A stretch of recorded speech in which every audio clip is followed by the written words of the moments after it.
이번 십자가 성령 컨퍼런스 50차입니다. 그러니까 1년에 두 차례씩 하니까 25년인데 중간에 두 번 쉬었습니다. 한 번은 코로나 때문에 쉬었고 또 한 번은 또 우리가 더 주님을 찾자 그래서 한 번 쉬었고 그래서 27년째입니다.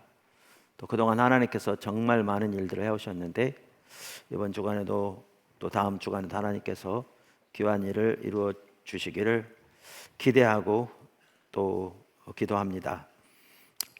이번 주제는 말씀드린 대로 개인과 교회가 회복되는 길입니다. 그러니까 전체의 내용은 이렇습니다. 우리 포도나무 교회, 제가 섬기는 포도나무 교회만 하더라도 하나님께 참 귀하게 일하고 계십니다. 마지막 시간에 좀 더 나누겠지만 정말 귀하게 일하고 계십니다. 한마디로 줄이면 모든 성도가 십자가 복음의 삶을 살고 그것이 선교적 삶으로 열매 맺도록 강력하게 인도하고 계시고요. 또 많은 성도들의 삶 속에 또 상도를 통해서 정말 귀한 일들을 행하고 계십니다. 이 마지막 선교적 삶에 대해 살펴볼 때 그 부분 좀 더 자세히 나눌 텐데 지난 추석 기간만 하더라도 하나님께서 또 이전에부터 생각해왔던 어떤 부분들인데 이렇게 보이셔서 앞으로 하나님께서 정말 귀한 일들을 더욱 나타내실 것 같습니다. 그런데 하나님께서 이렇게 지금 강력하게 우리를 촉구하고 계신 게 모든 성도가 그 삶을 살아야 되는 것이죠. 모든 성도가. 그래서 그 부분에 강력하게 인도하고 계시고요. 이렇게 하다 보니까 반면에 우리나라 교회가 지금 정말 심각하게 침체되어 있습니다. 정말 심각하게 침체되어 있습니다. 제가 일일이 얘기할 필요가 없을 만큼 침체되어 있습니다. 그런데 하나님 여전히 살아계시고 성경에는 하나님의 길이 다 제시되어 있고 그리고 성경에 나온 하나님의 말씀대로 우리가 나아갈 때 개인과 교회가 놀랍게 회복되어도 놀랍게 하나님 역사하시거든요. 예를 들면 포도나무 교회 가운데 함께 하신 것만 하더라도 우리가 특별해서가 아니고 성경에 그렇게 돼 있기 때문에 성경 말씀대로 행하면 하나님이 뒷받침하시는 거죠. 그러니까 이것은 우리만이 아니고 모든 교회가 다 그렇게 될 수 있거든요. 모든 성도가 다 그렇게 될 수 있고 예를 들면 이번에 간증 강사로 한 분 오신 분 중에 한 분이 그 밴쿠버 초소에 있는 그 섬기는 김소구 선교사님이 있어요. 포도나무 교회 밴쿠버 초소가 있습니다. 그러니까 지역 초소라고 그러는데요. 지교회가 아니고 지역 초소입니다. 제가 담임 목사하고요. 그래서 거기 담당 사역자가 있고요.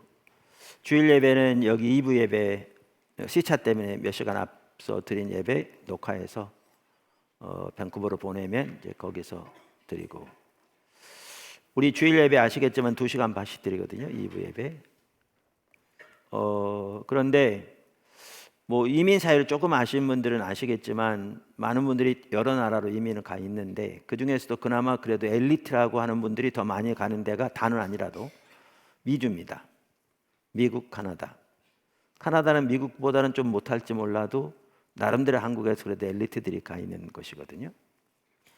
그러면 그리고 또 나름대로 엘리트들이기 때문에 다 나름대로 생각하는 바도 제가 일일이 설명할 필요가 전혀 없이 이런 상황에서 2시간 반을 그 프로젝트 켜놓고 찬양부터 전체 예배를 그것도 예배도 그렇게 길게 드린다고 사람들 올 것 같습니까?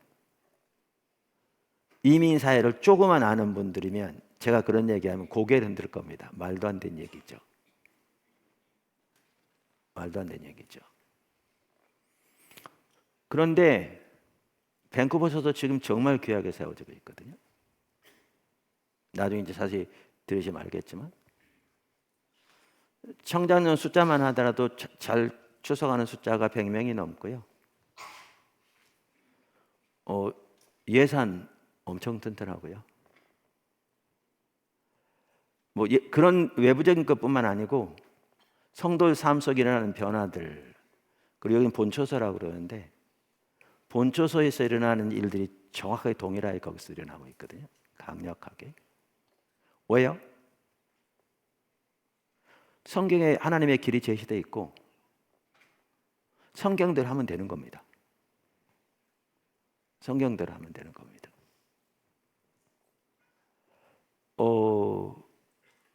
그래서 거기도 지금 선교원도 있고요. 이제 BDA라고 그러는데 바인 글로벌 아카데미 그 국제 학교죠.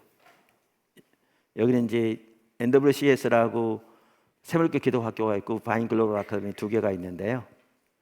밴쿠버에는 거기다 밴쿠버 하나 붙여서 VBGA, 밴쿠버 바인 글로벌 아카데미가 세워져서 운영되고 있거든요. 학교를 위해서 장소가 더 필요해서 지금 넓은 부지 하나가 나와서 계속 지금 이렇게 오퍼하고 이렇게 하고 있는 것 같고요. 부지 가격만 35억 우리나라 돈으로.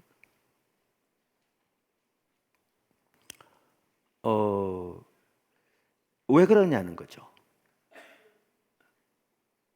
다들 교회가 침체되어 있다고 그러는데 실제 엄청 침체되어 있는데 왜 되느냐는 거죠. 우리가 특별해서요? 아니죠. 전혀 아니죠. 그건 뭐 여러분들도 더 잘 아시죠. 말씀드린 대로 성경에 하나님의 길이 제시되어 있고 하나님이 여전히 살아계시고 무엇보다 이 시대에 하나님이 교회가 회복되기를 열망하고 계시고 또 하나님께서 전 세계적으로 모든 창조 세계 가운데 하나님의 회복의 역사를 향하고 계시고 그러니까 우리가 하나님이 천지를 창조하신 하나님이 그렇게 일하고 계시기 때문에 그 하나님의 길을 따라 하나님과 동행하면 되게 돼 있어요.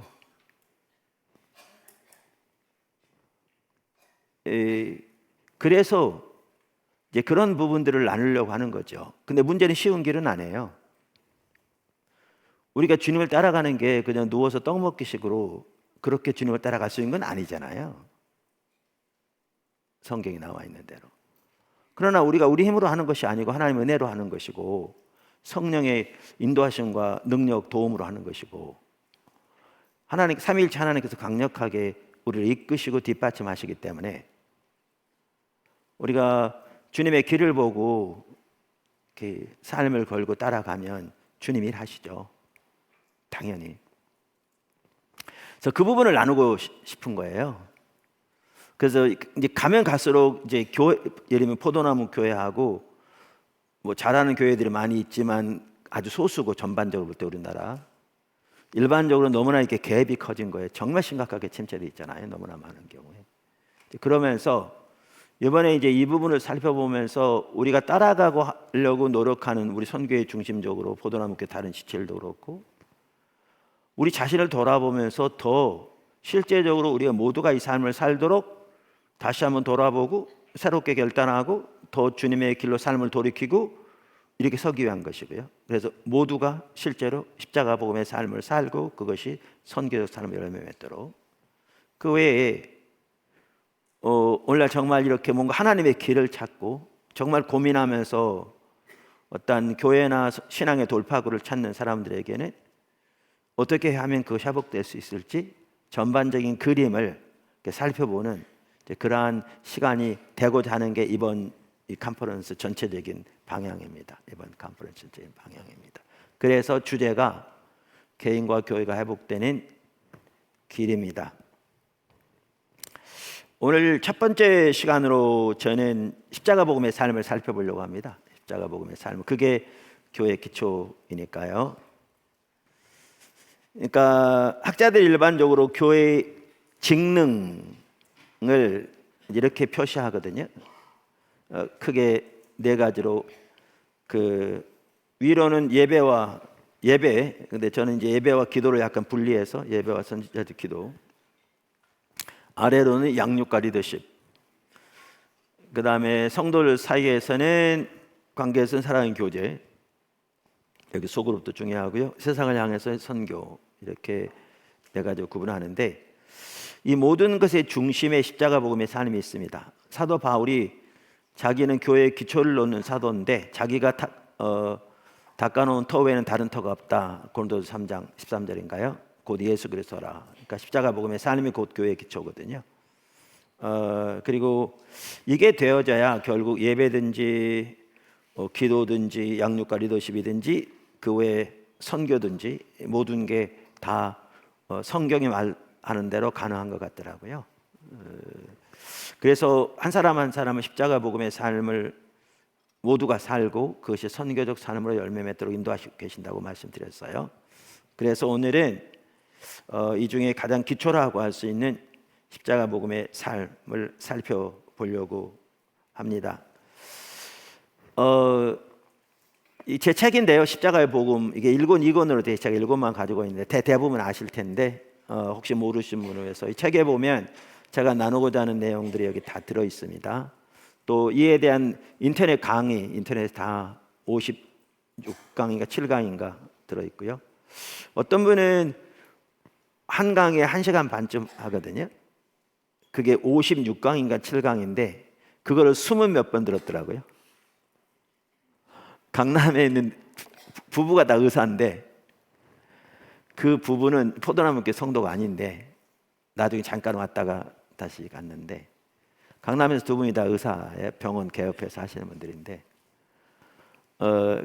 인터넷에 나오는 십자가의 복음 한 타임께 1시간 반쯤 되는데 이게 57강인가 돼요. 그 강의를 각 강의를 57개를 20번씩 들었더라고요. 이제 그렇게 주님을 찾는 거죠. 그래서 정말 주님 안에서 주님의 인도를 따라 그분 따르만 하더라도 그분 잠깐 그때 만났을 때 자기 가정에서 딸이 가장 신앙적으로 앞서간다고 나한테 그러면서 하나님의 관계에서 구체적인 인도를 따라서 그 하나님의 비전을 따라 섬기기 위해서 외무고시 준비하기 위해서 방향을 틀었다고 저한테 그러더라고요. 지금도 많은 포도나무 교회 지체들은 출퇴근하면서 듣기도 하고 이렇게 듣습니다. 그러니까 우리가 북가주 초소돼 있는데 거기에 보면 이제 제 아들 중에 한 아들도 거기에 있어요. 출근하는데 운전하면 1시간 반쯤 걸리는데 오며 가며 지금도 십자가 복음 계속 들으면서 자신을 돌아보고 주님 찾고 주님의 길로 삶을 조정하고 이제 그렇게 자라나고 있거든요. 그래서 내용이 있고요. 그리고 이따 나누겠지만 이제 하나님의 얼굴을 구하는 게 핵심인데 이제 그거를 다루고 있는 책이 여기 하나님을 찾는 삶이라는 책입니다. 이제 비전에 대한 언급이 있는데 제가 책을 못 찾아서 그냥 왔는데 비전의 성격이라든가 비전이 우리가 어떻게 오는지 또 우리가 우리의 신앙생활에서 우리의 삶에서 또 하나님의 비전이 어떻게 중요한지 이러한 부분들은 제 책 중에 포도나무 교회를 위해 썼지만 이제 앞부분은 비전 전반에 대한 걸 다루고 있거든요. 그래서 포도나무 교회 사역을 위한 하나님의 비전의 책이 있습니다. 참고하시면 되겠고요. 이번에 이 하나하나를 살펴볼 텐데 그 내용들이 예배만 하더라도 예배 책 2권이 있고요. 그래서 많은 내용들인데 제가 다룰 수가 없죠. 이름이 책의 2권 아까 말한 대로 1시간 반 돼 있는 57강을 제가 다룰 수는 없는 거잖아요. 그러면 이번에는 뭘 하려고 그러냐면 제가 맡은 시간에는 이기스 목사님도 이렇게 기도하는 중에 하나님께서 이런 부분들을 나누기 원하신다고 저한테 말씀하셔서 이렇게 같이 스케줄을 잡았는데 하나님이 전반적으로 정확하게 핵심적인 부분들을 인도해 가시는 것 같더라고요. 딱 맞도록. 그래서 너무 감사했고요. 그래서 십자가 복음이 전체를 다룰 수 있는 게 아니고 각 부분별로 제가 주님을 따라가면서 교회가 여기까지 오도록 또 주님 인도를 따라 섬기면서 가장 핵심적이라고 할 수 있는 요점들을 중심으로 이렇게 살펴보려고 하는 거예요. 가장 핵심적이라고 할 수 있는 요점들 중심으로 이렇게 살펴보려고 하는 거예요. 이번에. 그래서 오늘 이제 그런 차원에서 십자가 복음의 삶을 첫 번째 시간 살펴보려고 합니다.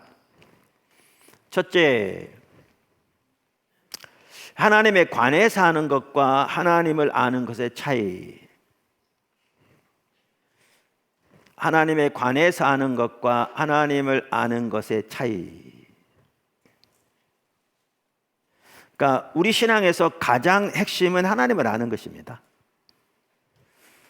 그러니까 요한복음 17장 3절에 보면 예수님께서 영생은 곧 유일하신 참 하나님과 그가 보내신 자 예수 그리스도를 아는 것이니이다 그랬잖아요. 그러니까 예를 들면 마태, 마가, 누가 공간복음이라고 그러는데, 공간복음에서 예수님이 전파하신 메시지, 그리고 예수님이 감당하신 사역, 한마디로 주님은 하나님 나라입니다. 이건 학자들이 동의하는 바입니다. 하나님 나라입니다. 근데 요한복음에 오면 하나님 나라라는 말이 딱 2번 나옵니다. 니고데모에게 거듭나지 않으면 하나님 나라 볼 수가 없다, 하나님 나라 들어갈 수 없다. 그 외에는 하나님 나라가 나오지 않습니다, 요한복음에는. 근데 요한복음에는 하나님 나라라는 용어 대신에 무슨 말이 나오냐면 영생이란 말이 나옵니다. 이걸 다른 말로 생명이란 말로 쓰여지고 있습니다. 그러니까 이건 제 얘기가 아니고요, 여러분들이 학자들의 그 책들을 보시면 나옵니다. 얘기가 아니고. 그래서 요한복음에서 영생은 공간복음에서 하나님 나라를 대신 쓰여진 겁니다. 그러면 하나님의 통치가 우리 가운데 함께 하실 때 우리 가운데 넘치는 하나님의 실제적인 생명의 역사를 요한복음은 영생, 생명이라고 그러는 겁니다. 근데 이 삶 전체를 한마디로 뭐라고 표현하느냐? 하나님을 아는 것이라고 표현합니다. 하나님을 알 때 하나님 나라의 실제적인 역사들이 우리 삶 속에 넘치는 거죠. 영생, 그 생명이라고 표현하는데, 요한복음은 예수님께서 바로 그걸 주려고 우리에게 오셨다고 말씀하시잖아요. 인자가 온 것은 양으로 생명을 얻게 하되 더욱더 풍성히 얻게 하려 함이라. 바로 그 생명을 말하는 겁니다. 그 영생을 말하는 겁니다. 우리가 구약에 보아도 뭐 다양한 구절들을 보지만 아까도 말씀하신 전체를 봐야 되기 때문에 제가 또 여기 있는 분들은 대부분 이러한 부분을 다 알고 있습니다. 그런데 이제 제가 오늘 초점이 실제로 살고라는 데 있잖아요. 자, 그러면 다 알고 있는데 실제 그 열매가 다 나타나고 있느냐 그 말이면 여러분 삶 속에, 여러분 섬기는 교회 가운데, 여러분의 가정에, 여러분의 일터에. 이번 포커스가 그겁니다. 그래서 구체적으로 많은 부분을 살펴볼 수 없고, 예를 들면 구약의 호세아 시대만 하더라도 이사야와 같은 시대인데 4장 1절에 이렇게 말하죠. 이스라엘 자손들아 여호와의 말씀을 들으라. 여호와께서 이 땅 주민과 논쟁하시나니 이 땅에는 진실도 없고 인애도 없고 하나님을 아는 지식도 없고. 6절 내 백성이 지식이 없으므로 망하는도다. 여기 지식은 하나님을 아는 지식이죠.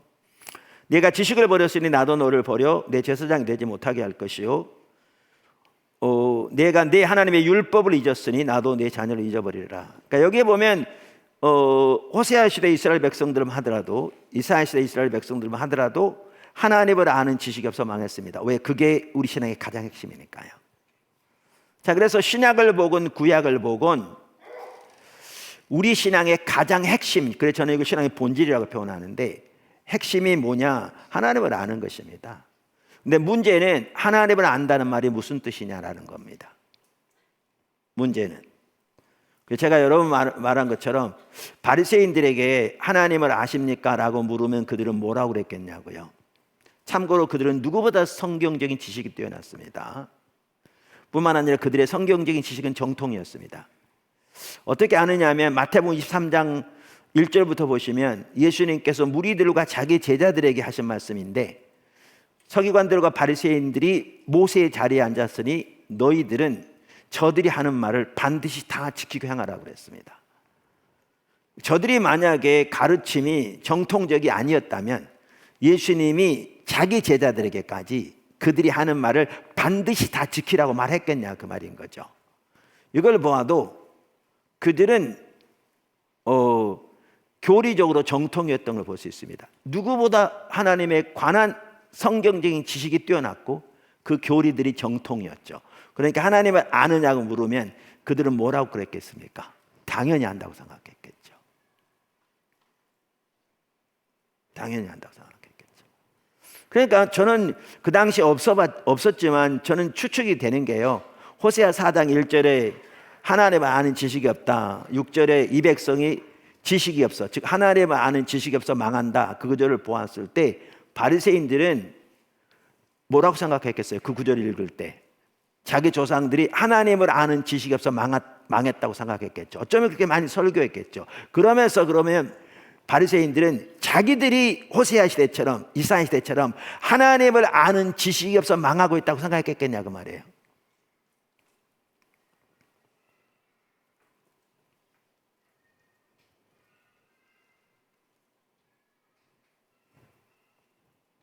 우리가 로마서 2장을 보시면 약간 추측해 볼 수 있는데요.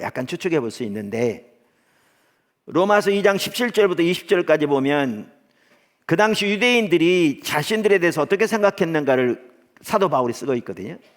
로마서는 서기약 55년경, 학자들마다 좀 다르지만 비슷한 시기예요. 그러니까 거의 예수님 시기하고 비슷해요. 그러니까 이걸 보면 예수님 당시에 종교 지도자들, 바리새인들을 예를 들면 자기들이 어떻게 생각했는가를 짐작해 볼 수 있어요. 이거 없어도 알 수 있지만 짐작해 볼 수 있어요. 이렇게 성경이 기록하고 있어요. 유대인이라 불리는 내가 율법을 의지하며 하나님을 자랑하며 율법의 교훈을 받아 하나님의 뜻을 알고 지극히 선한 것을 분간하며 맹인의 길을 인도하는 자여 어두움에 있는 자의 빛이요 율법에 있는 지식과 진리의 모본을 가진 자로서 어리석은 자의 교사요 어린아이의 선생이라고 스스로 믿으니, 그러니까 너희가 스스로 믿으니 이렇게 돼 있잖아요. 그럼 이걸 보면 뭘 할 수 있냐면 그들은 율법 안에 지식과 진리의 모본이 들어있다고 확신했고요. 맞는 말이죠. 그 율법으로 교훈을 받았기 때문에 자기들이야말로 누구보다 하나님의 뜻을 잘 알고 지극히 선한 것을 분반하며 자기들은 누구보다 율법을 의지하여 사는 사람들이고, 그러니까 누구보다 하나님을 잘 믿고, 왜냐하면 여기 자랑한다는 말은요, 그 예를 들면 고린도서 1장이라든가 여러분들이 빌립보 3장이라든가 아니면 뭐 구약의 예레미야 9장이라든가 다양한 신구약을 보면 자랑한다는 말과 믿는다는 말이 같이 갑니다. 그러니까 우리가 하나님을 신뢰하면 하나님을 자랑하게 돼 있고요, 우리가 신뢰하는 걸 자랑하게 돼 있습니다. 제가 이거 설명하면 옆으로 가니까 그냥 넘어가겠습니다. 성경 여러 구절에 말해요. 신구약 다. 그럼 이 말은 뭐냐 하면 이들은 자기들이 누구보다 하나님을 잘 믿는다고 자부한 겁니다. 이 자랑한다는 말은. 이와 같이 그래서 율법으로 교훈을 받아서 율법 안에 지식과 진리의 모본이 들어있고, 그래서 누구보다 그들은 하나님의 뜻을 잘 알고 선한 것을 분간할 수 있으며 율법을 의지해 살고 하나님을 잘 믿는다고 믿었기 때문에 그들은 어떻게 생각했느냐 하면 뭐죠?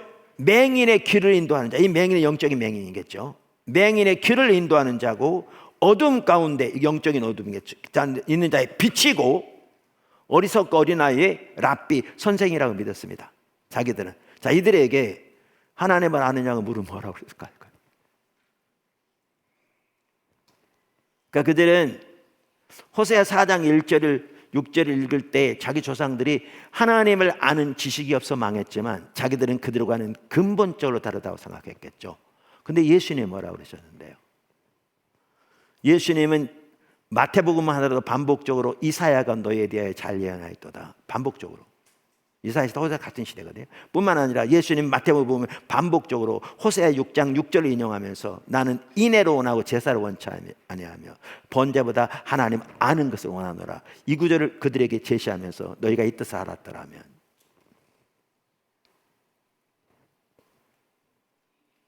가서 배우라, 이 말이 무슨 말인지.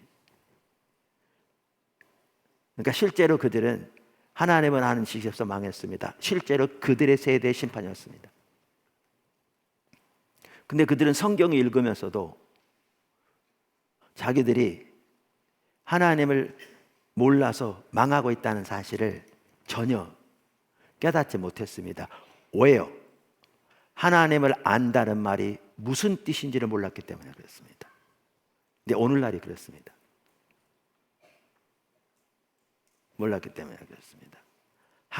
하나님을 아는 게 우리 신앙의 핵심인데, 본질인데, 가장 중요한 요소인데, 우리 신앙의 모든 것이라고 할 수 있는데, 그래서 영생을 하나님을 아는 것이라고 한마디로 예수님이 표현했는데, 그런데 누구보다 성경적인 지식이 뛰어난 그들, 하나님을 누구보다 잘한다고 자부하는 그들. 근데 실제로 하나님을 아는 지수에 멸망했는데 왜 그랬느냐? 하나님을 안다는 말이 무슨 뜻인지를 몰랐습니다. 자, 그러면 하나님을 안다는 말이 무슨 뜻인지를 알려면 우리가 반드시 알아야 할 게 하나님에 관해서 아는 것과 하나님을 아는 것의 차이를 알아야 합니다. 하나님에 관해서 아는 것과 하나님을 아는 것의 차이를 알아야 합니다. 하나님에 관해서 하는 것은 뭡니까? 그러니까 하나님에 관한 올바른 성경적인 지식을 갖는 거죠. 하나님이 어떤 분인가 우리가 하나님이 스스로 자신을 계시하신 성경을 통해서 알 수 있잖아요. 그 성경을 통해서 하나님이 어떠한 분인가 그분에 관해서 알 수 있는 거죠. 이것은 매우 중요합니다. 아무리 강조해도 지나침이 없을 만큼 중요합니다.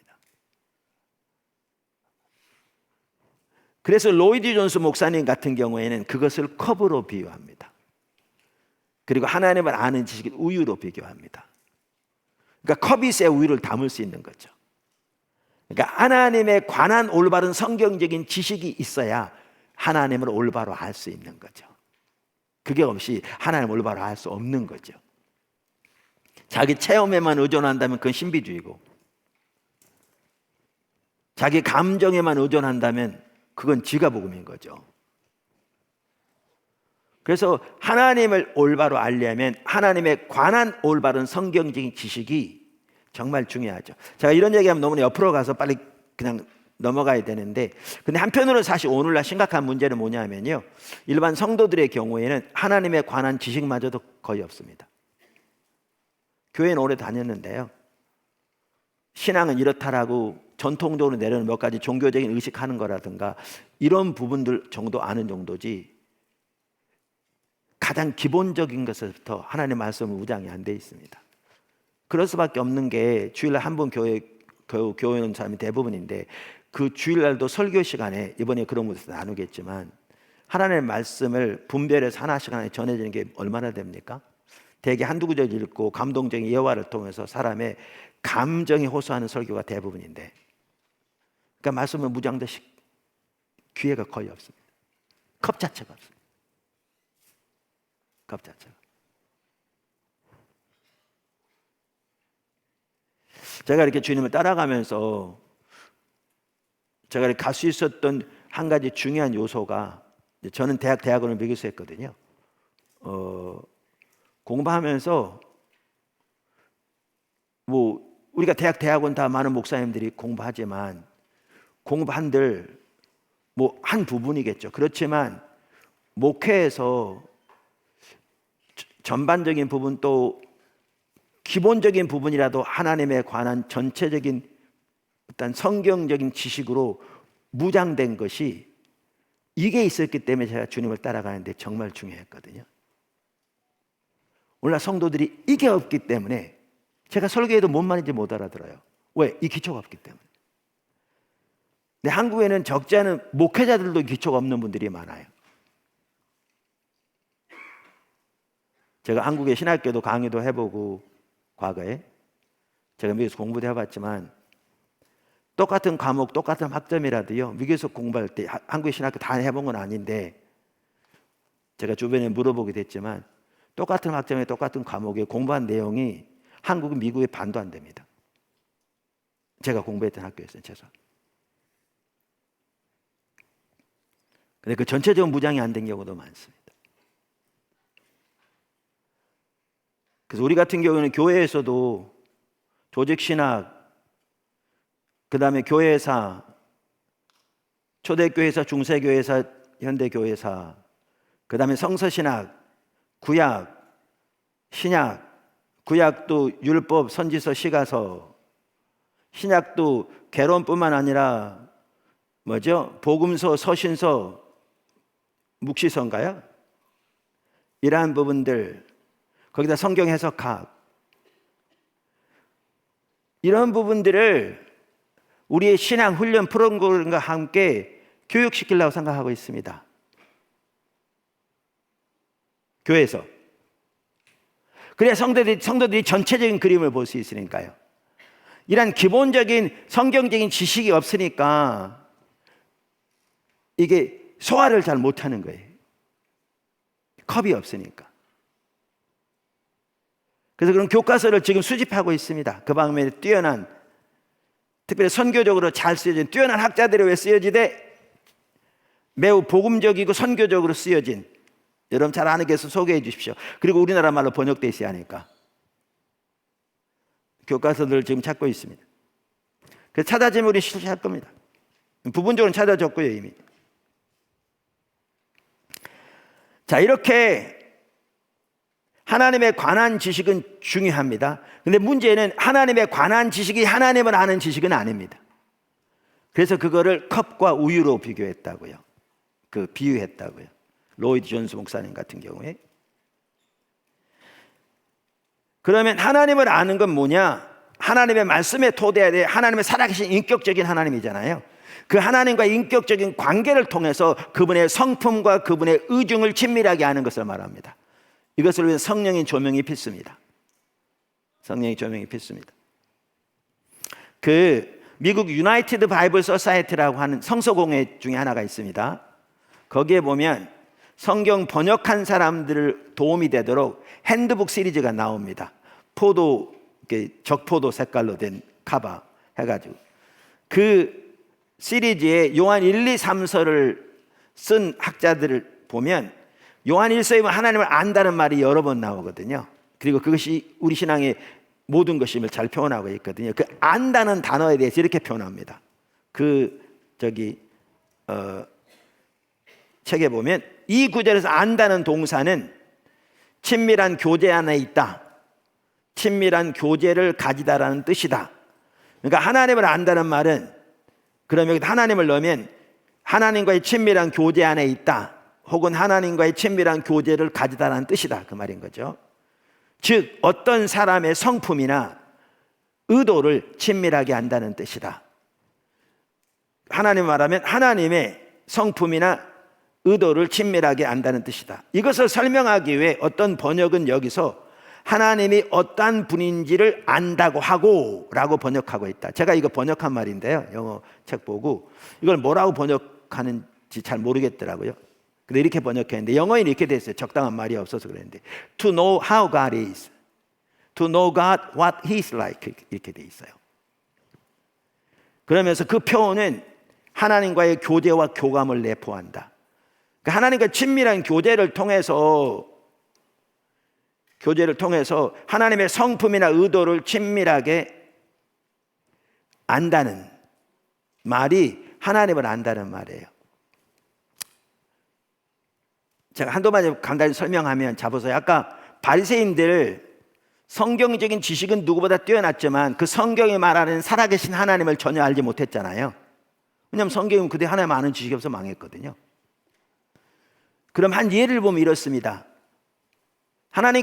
예수님께서 바리새인들에게 뭐라고 그러셨냐면 너희가 날씨는 분별할 줄 알면서 이 시대의 표적은 분별하지 못한다 그랬습니다.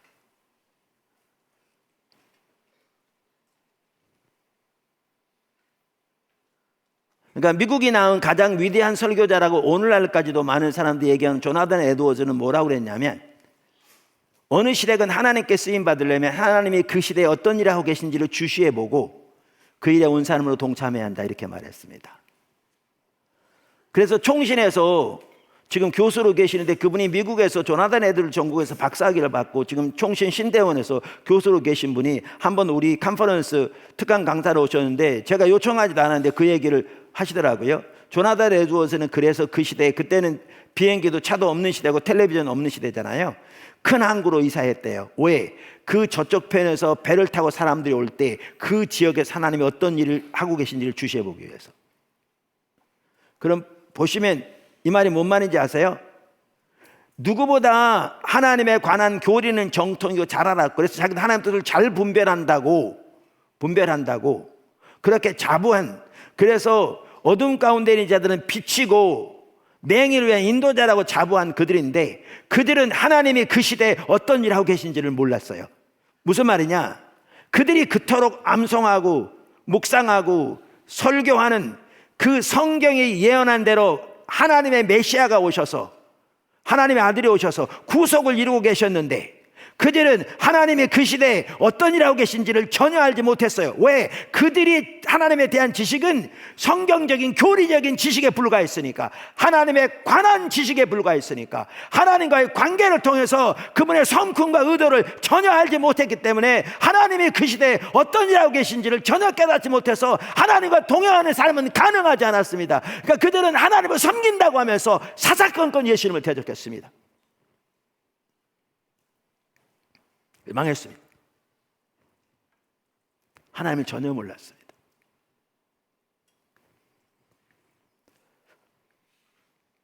많은 사람들이 예수님께 오는 걸 보고 성경에 보면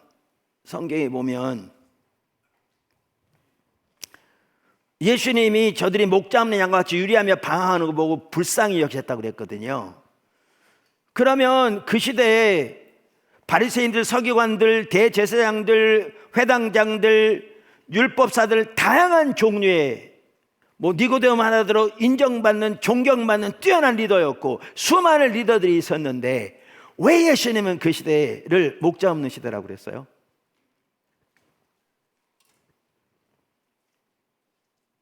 모세가 그랬듯이, 여호수아가 그랬듯이 하나님과의 관계에서 하나님이 그 시대에 어떤 일을 하고 계신지를 깨닫고 자기가 먼저 앞서갈 뿐만 아니라 하나님의 백성을 그리로 인도하는 게 목사인데, 이게 리더인데, 그런 사람이 없었어요. 여러분, 그렇게 해서 오늘날의 교회를 살펴보시면 우리는 그런 생각도 안 해요. 그런 게 생각해 보지도 않아요. 우리는 교리적으로 알면 되는 거예요.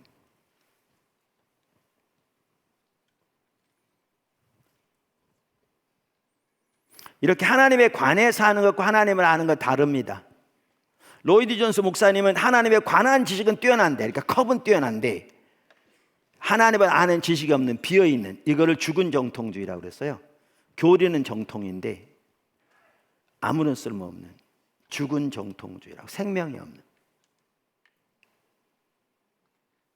그러니까 한편은 오늘날 심각한 게, 한편으로는 컵이 없는 게 심각하고요, 다른 한편으로는 오늘날 또 목회자들은 신학을 7년 했고 교리는 정통인데 비어있는 경우가 너무 많죠. 너무 많죠.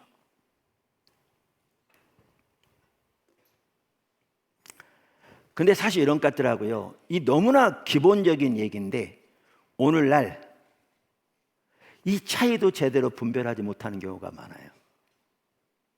너무너무 심각하게. 지금 하나님께서 우리를 이게 일본의 중심으로 인도해 가고 계시거든요. 그래서 잘 섬겨야 되고요. 기도해 주세요. 또 하나님이 일본 교회 어떻게 하실지. 그래서 일본에서 숫자적으로는 제일 큰, 그래도 작지만 일본 교회가 작기 때문에 숫자적으로 제일 큰 신학교에 저희가 2번 가서 집회했고요. 근데 가게 된 게 어떻게 됐냐 하면, 그 학장님이 시게타 학장님이라는 분인데, 그분이 우리 교회 성도의 소개로 포도나무교회를 방문했어요. 근데 와서 보고 그분이 충격을 받은 거예요. 그래 그 뒤로 일본 교회 리더들을 같이 데리고 포도나무교회를 방문했고요, 젊은이들을 보냈고요. 이제 그리고 신학교가 집회하고 그러거든요. 근데 그분이 왜 충격을 받았냐면, 이번에 알게 된 게 그거였어요. 그분이 일본에서 동경한 중심에 있는 가장 오래된 교회 중에 하나고 가장 큰 교회 중에 하나인 일본 모교회 같은 교회가 있어요. 건물 정말 잘 지어졌고요. 그 교회 출신이에요. 거기서 청년 때 열심히 봉사했어요. 근데 그때 어떤 책을 봤냐 하면 제야의 패커의 하나님을 아는 지식이라는 책을 봤어요. 그 책이 정확하게 제가 지금 나누는 얘기들 하고 있는 거예요. 저는 그 책 참고를 안 봤어요. 하나님을 아는 지식. 예. 그랬는데 그분 표현에 일본에서는 번역이 잘못됐대요. 하나님에 관한 지식으로. 왜냐하면 그 내용을 모르니까. 근데 자기는 그걸 보는 순간에 이게 그 중요성을 본 거예요. 하나님에 관한 지식과 하나님을 아는 지식의 차이를 본 거예요. 그래서 그분이 그 청년 때 그렇게 열심히 봉사했는데 부목사님한테 물어본 거예요. 하나님을 어떻게 알 수 있냐고. 그랬더니 부목사님이 뭐라고 그러냐면, 열심히 봉사하세요. 염려하지 말고. 그래서 그분이 자기가 여기 있다가는 하나님을 알 수 없겠다. 그래서 교회를 떠났어요. 그래서 일본은 이렇게 사람들과 관계를 매우 중요시 여기는 모양이더라고요. 그러니까 교회를 떠난 게 자기 담임 목사님을 이렇게 쉽게 말하면 좀 속된 말하면 배신하고 떠난 것처럼 이런 부담이 있었어요. 나중에 물론 화해했는데. 그래서 그분이 대학은 동경에서 법학을 했고요. 신학을 영국에서 하고 그 다음에 밴쿠버에서 했어요. 밴쿠버에 거기에 위전트 칼리지가 있는데 거기에 J.I. 패커가 거기에 교수로 있었고요. 그 다음에 마이클 그린이라는 초대교회 전도에 대한 전문적인 학자예요. 이분들이 거기 있었어요. 제가 아까 하나님에 관해서 아는 것과 하나님을 아는 것, 그래서 하나님을 아는 지식의 중요성을 그 J.I. 패커 그 책에서 말하고 있다고 했잖아요. 근데 제가 뭐라고 그러냐면 저는 안 읽었다고 그랬잖아요. 그러니까 어떤 사람 웃을 수 있어요. 근데 저는 로이드 존스 목사님의 부흥책에 보면 이걸 잘 다루고 있거든요. 근데 이번에 그 시게타 학장님 얘기 나누면서 알게 됐어요. 로이드 존스 목사님이 영국의 런던의 웨스트민스터 채플에서 사역할 때 옥스퍼드 대학생들과 케임브리지 대학생들 합해서 옥스브리지라는 이름으로 그들을 제자훈련 시켰더라고요. 그 제자훈련 받은 사람들 중에 하나가 J.I. 패커고 아까 마이클 구인 같은 사람들이에요. 그러면서 같은 이해를 가지고 있는 거예요. 그래서 이분이 아까도 말한 대로 리전트 칼리지에서 공부를 했어요. 그리고 이제 일본에 돌아와서 젊어서부터 그 열망이 있었고 일본에 돌아와서 신학교 학장을 할 뿐만 아니라 목회도 같이 했어요. 그러면서 그분이 바로 하나님을 아는 지식, 하나님과 올바른 관계에서 그렇게 하나님을 아는 지식 가운데 하나님과 동행하는 교회를 세우기를 원했는데 안 된 거예요. 근데 그분이 여기 와서 저하고 얘기 나누는 중에 그리고 교회에서 하신 걸 보고 엄청 충격을 받은 거예요. 되고 있거든요. 그래가지고 그때부터 일본 리더들 데려오기 시작하고 젊은이들 오기 시작하고 우리가 두드림 투게더라고 젊은이들이 1년씩 단기 선교를 보내서 거기서 언어를 배우고 열방을 섬기고 선교사님들을 또 같이 협력해서 선교를 돕고 리더십을 배우고 관계를 배우고 매우 귀한 일을 하나님이 하고 계시거든요. 그런데 지금 세 나라에 12명이 나가 있죠. 매년 12명씩 지금 나가는데 여러분 자녀를 보내주시면 정말 놀랍게 변합니다. 우리가 지원도 하고 그래서 하는데 지금 모집하고 있습니다. 다음 기. 그런데 지난번에 보낸 젊은이들 중에 시게타 학장님 아들까지 합해서 5명인가 6명이 왔었는데 이 왔다 간 부모님을 만났어요. 대만 가서. 근데 일본 젊은이인데 화교예요. 부모님이 대만의 구티비 하면 아시아권 화교권 다 커버하거든요. 근데 일본에 구티비가 있는데 일본 지사의 지사장이세요. 아버지가. 그러니까 교계 리더죠. 근데 그 아들이 지난번에 왔었어요. 근데 대만에서 그 부모님을 같이 만났는데 엄마가 엄청 흥분한 소리로 우리 아들이 한국 같아서 바뀌었다고 3일 여기 방문하고 갔거든요. 지금 풀로신학대학원 다니기도 했는데 그래서 제가 그게 계기가 돼서 지금 우리 전축 건축하고 있는데요. 건축 마치면 두드림 투게더 인터내셔널 할 겁니다. 우리나라를 위해서는 젊은이들 열방에 보내서 훈련시킬 거고요. 다른 나라를 위해서는 그들 데려다 훈련시킬 겁니다. 3일 와서 변한다면 그들 와서 1개월, 6개월, 1년 훈련시켜서 보내면 얼마나 놀라운 변화가 일어날까. 그래서 두드림 투게더 인터내셔널 할 겁니다. 여기에. 근데 그분이 충격을 받은 게 그거였습니다. 하나님에 관해서 하는 것과 하나님을 아는 것 차이. 근데 그 하나님을 아는 지식의 토대 위에서 그렇게 성경에 말하는 교회를 세우기 원했는데 안 된 거죠. 그러면서 그분이 저한테 한 얘기가 그거였어요. 일본 교회는 그분 표현인데 일본 교회는 일본 문화식 복음을 전하는 것 같다고. 그게 바로 거짓 신앙책인 거죠.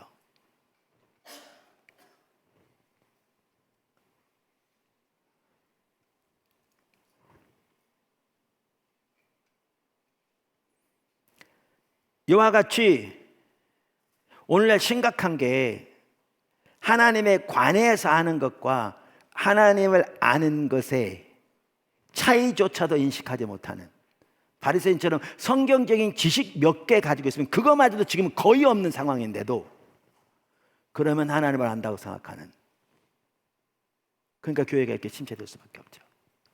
제가 거기 한 가지 덧붙이면요, 우리가 하나님에 관해서 아는 것과 하나님을 아는 건 다르다고 그랬는데, 말씀드린 대로 예를 들면 하나님을 아는 만큼 우리는 하나님을 믿을 수 있습니다. 그리고 하나님을 믿는 만큼 하나님의 영광을 경험할 수 있습니다. 하나님의 영광을 경험할 수 있습니다. 제가 포도나무 교회가 제가 미국에서 공부하고 돌아와서 개척한 두 번째 교회인데요, 첫 번째 교회를 개척할 때 하나님께서 저를 이렇게 뭐 조금 더 나오겠지만 돌이켜 주셨거든요. 그러면서 집중의 주님을 이제 배우면서 따라가고 그랬는데, 그 첫 번째 교회가 이제 막 자리를 잡고 성도들이 더해지기 시작하고, 그래서 50명 이렇게 좀 모이고 또 성도들이 계속 오고, 그리고 재정적으로 자립이 되고 그런 상황인데, 하나님이 의도하신 바가 안 되니까 하루는 새벽기도 하는데 하나님이 저에게, 뭐 과정은 설명하면 기니까 간단히, 저에게 그대로 내려놓고 처음부터 교회를 다시 시작하라고 그러시더라고요. 그러면서 계속 기도하는 중에 분당에서 교회를 다시 시작하라고 그런 마음을 주시더라고요. 그 당시 제가 오금동에서 목회하고 있었거든요. 이따도 나누겠지만 분당에 신도시가 생기니까요, 제가 섬기는 교회가 있는 건물 옆에 있는 옆 건물에 있던 교회도 분당으로 이사 가고, 앞 건물에 있던 교회도 분당으로 이사 가고, 주변에 있던 큰 교회도 팔아가지고 교회 분당 가서 뭐 땅 사서 예배당 지었고요. 분당 러시였어요. 근데 저는 그 당시에 조금 나누겠지만 하나님을 찾는다고 그냥 하나님만 구하고 있어서요, 분당을 어떻게 가는지도 몰랐어요. 거기에 초점이 있지 않았어요. 그런데 그런 기도하는데 하나님 그런 마음을 주신 거예요, 강력하게. 그래서 제가 분당을 어떻게 할지 몰라서 그 다음날 평소 때 알고 지내는 목사님에게 전화해서 말하고 나서 제가 그분 교회로 가서 그분이 저를 데리고 분당을 갔어요. 가봤더니 예배 장소를 쓸 장소는 놔두고라도 사택부터 얻어야 되는데, 제가 우리 부부의 아들 셋 다섯 식구거든요. 그 당시에 얻어야 되는데, 아파트는 그나마 비싸고 단독주택은 싼데 방 2개짜리는 도저히 안 되고 3개짜리는 돼야 되겠더라고요. 다시 말해 5천만 원이 필요한 거예요. 근데 저 그 당시에 사례비 100만 원 받고 있었고요, 이달 사례비 받아 이달 생활할 수 있었고요, 단돈 500만 원 주변에 꿀 데도 없었어요. 근데 주님이 그렇게 새로 시작하래요. 여러분 같으면 어떻게 하시겠어요? 저 그 다음 주에 사표냈어요. 그 다음 주에, 바로 그 다음 주일날. 그리고 사표령 뭐 한지 아세요? 집에서 기다렸어요.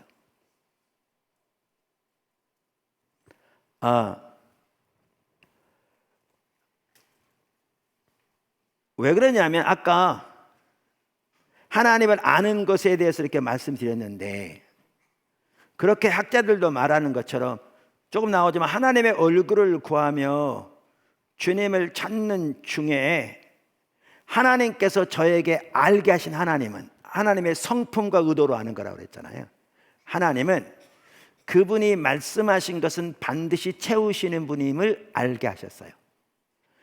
여러분도 성경을 보면 하나님은 그분이 말씀하신 것은 반드시 채우시는 분이잖아요. 성경적인 지식을 아는 걸 말하는 게 아니에요. 제가 지금 말하는 것은 하나님에 관한 지식을 말하는 게 아니에요. 제가 지금 말하는 것은 하나님과 인격적인 관계를 통해서 성령의 조명으로 그분의 성품과 의도를 그분이 저에게 알게 하신 것을 말하는 거예요. 그래서 사표내는 거 어려움이 없었어요. 바로 그 다음 주에 사표냈어요. 왜요? 그분이 말씀하셨기 때문에 그분이 채우실 걸 알았어요. 일이가 아니라 일이. 가슴으로. 그리고 사표내고 뭐 한 줄 아세요? 말씀드린 대로 집에 기다렸어요. 어차피 제가 할 일은 아무것도 없었어요. 제가 돈 끌어 다니면서 돈 끌 데도 없어요. 돈 끌어 다니면 그거 인본주의고요. 인본주의는 죄죠. 그래서 기다렸더니 평소 때 알고 지내는 의사 선생님 한 분이 저에게 식사 같이 하다 보면 제가 섬기는 교회 성도는 아니었고요. 근데 제가 사표는 거 알고 있었거든요. 식사 마친 후에 저에게 봉투 주면서 목사님 사택에 쓰시죠. 그래서 보니까 3천만 원 드리더라고요. 그래서 그 다음 날짜로 분당 가서 교회 여기 뭐죠? 사택 계약했거든요. 그래서 개척이 시작됐어요. 자 보세요. 여러분, 여기 있는 여러분들은 많은 분들이 하나님에 관해서 아는 것과 하나님을 아는 그 차이를 수없이 들었어요. 근데 제가 하는 말은 그 말이에요. 근데 여러분은 지금 그 하나님을 아시냐고요. 이 얘기하고 있는 거예요. 그리고 그 하나님을 알기 때문에 그 열매가 지금 모양은 다를지 몰라도 여러분 삶 속에 그렇게 나타나고 있느냐고요. 그러면 여러분은 그게 없다면 하나님 전혀 모르고 있는데 그 설교 몇 번 들었다고 안다고 생각하고 있는 거예요. 완전히 바리새인과 똑같은 가운데 있는 거죠. 제가 그거 얘기하고 싶은 거예요.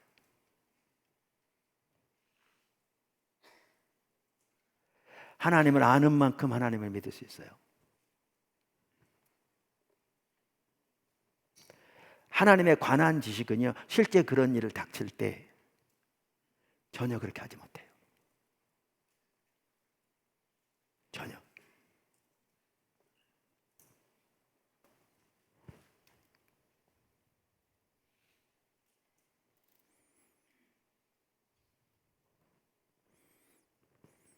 두 번째, 하나님의 얼굴을 구하는 삶의 핵심. 이렇게 우리 신앙의 가장 핵심은 하나님을 아는 것이고요. 하나님을 아는 것이기 때문에 우리 신앙에서 가장 중요한 요소라고 할 수 있는, 가장 기초라고 할 수 있는 게 뭐냐? 하나님과 올바른 관계가 되기 위해서 하나님의 얼굴을 구하는 삶이에요. 즉 하나님을 찾는 삶이에요. 아까 이 책.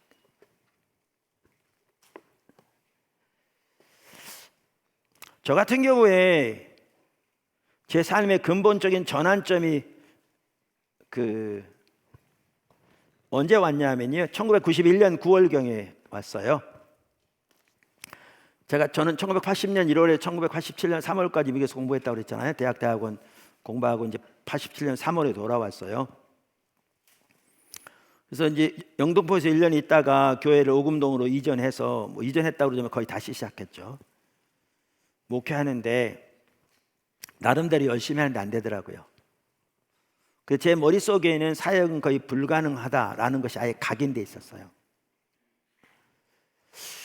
그때 성도가 한 30명쯤 됐는데, 청장년이 작년 구역을 둘로 나눠놨는데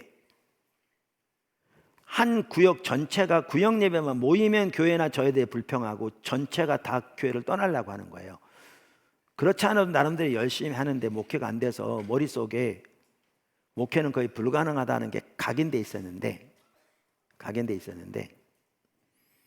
그나마 있는 성도들 반이 교회를 떠나려고 그러니까 얼마나 힘들어요. 목회자들은 이해하시겠죠. 그래서 저는 지금도 금식을 못해요. 금식 생각만 해도 오금이 저린 사람이에요. 근데 너무나 어려우니까 밥 먹을 생각이 없더라고요. 그래서 교회에서 금식하면서 이제 기도하고 있었어요. 근데 그때가 이튿날인지 3일째인지 잘 모르겠는데요, 이게 저한테는 제 인생의 하나님과의 관계에서 근본적인 전환점이 있었습니다. 그렇게 금식하고 기도하는데 주님이 또렷하게 제 마음에 들리는 소리로 뭐라 그러시냐면, 네가 날 사랑하지 않는구나 그러시더라고요. 저 목회 열심히 했습니다. 최선이라고는 말할 수 없고요, 열심히 했습니다. 그러니까 새벽 기도는 기본이고요, 저녁마다 모여서 특별 기도했고 하루에 2번씩 기도했고요. 그 다음에 주부 영어 성교 만들어서 전단지 직접 인쇄해가지고 신문에 넣으면 돈만 들어가고 사람들 안 보니까 전단지 가지고 주변의 아파트 다 찾아다니면서 직접 돌렸고요. 그때 수위가 제발 없었으면 얼마나 바랬는지. 왜냐하면 각 입구마다 수위가 그 당시 있어가지고 가면 못 들어가게 하거든요. 그럼 몇 개 그냥 그 우편함에 놓고 가라고 놓으면 그만 버릴 걸 뻔히 아니까. 그래서 수위가 없으면 얼마나 기뻐서 꼭대기층부터 올라가가지고 층마다 계단 타고 내려오면 다 그 전단지 두고 내려오고 뭐 그렇게 하기도 하고요. 그리고 오면 가르치고요. 노방전도도 나가고요. 어때는 그 아파트 큰 단지가 있었는데 단지에 노방전도 하는데 어떤 사람이 거기에 점원이었나 봐요. 큰 상가가 있는데 옷을 뭐 침에서 그냥 뭐 입에서 뭐 침을 튀기면서 열을 내더라고요. 그러면서 뭐라고 그러냐면 그 전도지에 하나님은 만홀히 여김을 받으시 아니하신다 이렇게 써 있는데 사람이 무엇을 심든지 그대로 거두리라 그러면서 거기에 한 글자가 틀린 거예요. 그럼 하나님 말씀을 이렇게 틀리게 했냐고 열을 내며 저한테 분노를 하더라고요. 노방전도 하고 있는데. 축복합니다. 그런 적도 있었고요. 청년들 몇 명 안 되는 청년들 데리고 아파트 단지 내 일주일에 한 번씩인가 가가지고 찬양하면서 그 지역을 기도하는 거예요.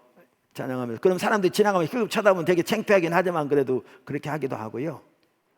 또 전도 편지 대사장들 다 찾아가지고 일주일에 한 번씩 전도 편지 다 보내고요. 예수 큰 잔치를 6개월 동안 준비해가지고 차로 20분 거리 가는 성내역까지 안내원을 세워서 그때 성도 25명을 때 안대원만 30명 넘게 다중교에서 5명 빌려다가 하루에 7부로 예배를 드리면서 각 부마다 연예인들 초청해서 강정하게 하고 그래서 500명이 방문했는데 끝나고 1명 남더라고요. 그 성도 남편. 이렇게 하기도 하고요. 우리 아이들만 하더라도 그 지역이 부천인데 그 개척교회 하다 보니까 옷이 허름한 거예요. 그럼 애들이 놀리는 거예요. 옷이 허름하니까. 한 번은 우리 아들 중 하나가 와서 그러더라고요. 나한테. 아빠 우리 집 몇 평이에요? 이 조그만 놈들이 벌써 집 몇 평이냐고 따지고 있는 거예요. 그 학교에서. 그러니까 머릿속에 뭐가 들었길래. 근데 부모들이 그따위로 애들을 가르치니까 죄송합니다. 애들을 가르치니까 요만한 애들부터 그런 소리를 하고 있는 거죠. 머릿속에 완전히 뭐가 들었는지 이 시대에. 그래서 내가 분통이 나가지고 니네 집 80평이라고 그러라니.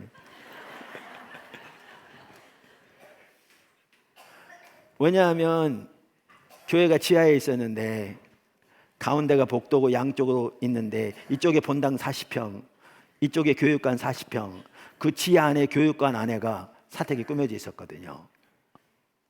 그래서 내가 화가 나가지고 니네 집 80평이라고 그러면 그러기도 하고. 그리고 처음부터 교회 재정과 제 재정은 이론 하나 섞이지 않게 분리되어 있었습니다. 너무나 당연하지만 요즘 최근에도 어떤 일 때문에 제가 막 분통이 터지는 일이 있는데 공금과 개인적인 구분하지 못하는 일들 보면 어떻게 좀 심하게 말하면 어떻게 인간이 저럴 수 있냐 싶은 거죠. 기본적인 얘기까지. 제 아내는 미국에서 한인 목사님들이 하는 것처럼 열심히 섬기고 배워가지고 공부하면서 토요일이면 잠 한숨도 안 자고요. 밤새도록 음식 만듭니다. 제 아내가 좀 늦거든요. 뭐 만드는 게. 근데 밤새도록 음식, 단 한숨을 안 잡니다. 못 자는 거죠. 그래서 그 다음날 성도 들어오면 그 식사 대접합니다. 또 은혜 밖에서 애들을 몽땅 끌어안아가 교육관에서 애들 보다가 어떨 때는 화장실이 이제 지하니까 위층에 애 안고 올라가다 허리 삐끗해서 땅에 쓰러지기도 하고 다 주를 위해서 했습니다. 그 지하에가 사택이 꾸며져 있는데 그러니까 이게 밤인지 낮인지 모르면 하루 종일 불 켜져 있습니까? 완전 지하니까. 그리고 저는 그래서 방수에 되게 신경 쓰는 게 개척 많이 하면 지하에서 많이 있었는데 방수 제대로는 물이 새니까요. 습기가 차니까 비만 오면 퍼내더라 난립니다. 그 주인이 해야 되는 건데 제가 잘 모르니까 하느라고. 그리고 이제 지하니까 그 속에서 보일러가 돌아가는데 공기가 안 좋은 거죠. 습기가 나니까 발에 무좀이 생기는 거예요. 이 모든 것들 다 주를 위해서 했다고 생각했어요. 그게 틀린 말도 아니겠죠. 어느 정도는. 근데 주님이 그날 기도하는데 아까 말씀드린 대로 또렷하게 뭐라고 감동을 주시냐면 네가 날 사랑하지 않는구나 그러시더라고요. 그러면 깨닫게 하신 게 그거였어요. 주님은 살아계신 인격체인데 제가 그분을 위해서 교회를 속에서 열심히 노력하고 열심히 봉사하고 신실하게 섬겼을지 모르지만 정작 그분 자신을 알고 사랑하는 일은 완전히 소홀히 한 걸 딱 보이셨어요. 이게 저는 계시의 순간이었어요. 하나님이 쫙 깨닫게 하시니까 중심에서 회개가 나오더라고요. 하나님, 제가 잘못했어요. 제가 하나님을 사랑하지 못했습니다. 그리고 저는 이게 딱 보여지니까 교회를 성장시키려는 모든 노력이 순식간에 내려지더라고요. 내가 하나님도 알지 못하면서. 하나님을 안다는 말의 의미를 알아야 이 말을 알아요. 하나님도 알지 못하면서. 제가 목회를 소홀히 했다는 게 아니고요. 그리고 그때부터 집중적으로 뭐 하기 시작했냐면 하나님을 알기를 추구하기 시작했어요. 어떻게 그 하나님 알아요? 어떻게 하나님 인격적으로 아느냐고? 어떻게 그분의 성품을 알아요? 어떻게 그 시대에 하나님의 목적을 아느냐고요? 그러니까 성경 새롭게 읽죠. 창세기부터 아브라함 어떻게 하나님 알아요? 모세 어떻게 하나님 알아는지 등 읽어요. 또 그가 안 되니까 앞서간 믿음의 선배들 어떻게 하나님 안 하는지 그들의 책을 사보기도 하고 테이프를 듣기도 하고. 우리나라는 그 가르침이 없어서 되게 영어로 된 거였는데, 저는 뭐 영어를 잘 못해도 뭐 책 읽고 강의 듣는 데는 어려움 없으니까, 특별히 신약 분야에서는. 그래서 그렇게 하고, 그래서 테이프 듣는 것만 하더라도 차 타고는 안 들었어요. 집중할 수 없으니까. 제 사무실 어떨 때 무릎 꿇고 그 한마디라도 하나님의 길을 알고자 하는 그 말 속에서 그 목사님이 같은 주제에 대해서 다른 데 설교한 게 있으면, 미국 테이프는 되게 비싸잖아요. 그 당시 카세트 테이프인데 또 사요. 왜 그러냐면 그 내용 한 들어보면 다 아는데 요 테이프에 없는 하나님을 아는 또 하나 힌트가 들어있을까 봐. 그래서 주님 찾는 거예요. 그리고 이렇게 찾다 보면 제 마음이 비춰져요. 공부는 열심히 할지 모르지만 제 마음이 하나님 앞에서 정말 이렇게 그 사모함이 식어졌다든가 뭐 교만하다든가 마음이 높아졌다든가 안일했다든가 이렇게 다 비춰지는 거죠. 그럼 이제 꺼놓고 회개하고 돌이키고. 그리고 이렇게 막 찾다 보면 매우 중요한 요소가 비춰지니까 그럼 꺼놓고 정리하고 다시 듣고, 그리고 끝나고 나면 그 책 성경 다시 찾아보면서 확인하고, 그럼 또 새롭게 보여주고, 그럼 정리해서 성도들에게 설교하자. 목사니까 그럼 가르치는 중에 더 깨달아지고, 또 가르치는 2번 배우는 거잖아요. 깨달아지고 삶을 조정하고. 그리고 그것만 가지고 됩니까? 하나님 도와주셔야지. 그러니까 철박하게 기도하는 거죠. 주님 도와주세요. 근데 그렇게 주님을 찾다 보니까, 그렇게 성경을 새롭게 읽으면서 주님을 찾다 보니까, 그렇게 이렇게 주님의 길을 배워가기 원하니까 성경에 나오는 귀한 하나님의 사람들은 다 그렇게 주님을 아는 게 유일한 목표였더라고요.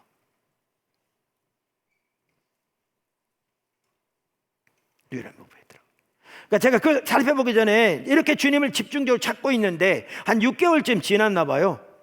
6개월쯤 지났는데 제가 그 교회 본고를 타고 어디 가다가 뉴스를 들으려고 CBS 라디오를 켰더니 그 5분 설교가 나오는데 설교자가 본문이 읽는 거예요. 그게 시편 37편 4절이었어요. 또 여호와를 기뻐하라. 그가 내 마음의 소원을 내게 이루어 주시리라. 여호와를 기뻐하라는 거잖아요. 어떤 사람이 가난한데, 지금 제가 이런 생각을 하고 있습니다. 주변에 돈 들어갈 일이 많아가지고 내가 미국 복권 한번 사볼까? 몇 조가 된다는데 안 살 겁니다. 그냥 하는 얘기예요. 그럼 지금 교회 할 일이 많은데 몇 조 한번 사봐. 뭐. 그런데 여러분이 가난한데 복권 하나 샀는데 200억이 당첨됐다고 해서 얼마나 기쁘겠어요? 제가 프린스턴에 PhD를 신학에 들어갔는데요. 그때 미국에 3명 뽑을 때 제가 1명 거기 뽑혔어요. 거기 들어가면 돈 없으면 장학금 다 줘요. 제가 그 통보 받은 날 발이 땅에 안 닿는 것 같더라고요. 기뻐가지고. 여기 보시면 그게 기쁨인 것처럼 여호와를 내 기쁨 삼으라는 거예요.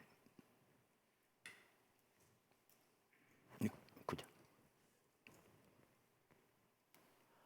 근데 그 라디오에서 그 말이 딱 나오는 순간, 듣는 순간 주님이 제 마음을 비춰주시는데요, 표면적은 아니라도 저 뒤편에 내가 이렇게 주님을 찾으면 주님이 내가 섬기는 이 교회를 이상적으로 세워주시겠지라고 생각하고 있는 내 모습이 딱 보이더라고요. 무슨 말이냐면 주님을 알기를 추구한다고 하면서 그것마저도 부문적일지 모르지만 사역을 위한 수단이 되어 있는 제 모습을 보이시더라고요.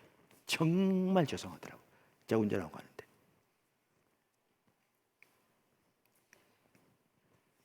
그러면서 그렇게 기도했어요. 하나님, 제가 주님을 찾는다고 하면서 주님 얼굴을 구한다고 하면서 이거마저도 사역을 위한 수단이 되어 있는 제 모습 용서해 주세요. 정말 주님을 아는 것만이 저의 단 하나의 유일한 목표가 되게 해주세요. 근데 성경에 보면 하나님의 사람들이 그랬어요. 대표적으로 모세가 그랬고요, 다윗이 그랬고요, 바울이 그랬고요. 제가 다 살펴볼 수 없고요. 바울만 보면 고린도서 2장 2절에 이렇게 말하잖아요.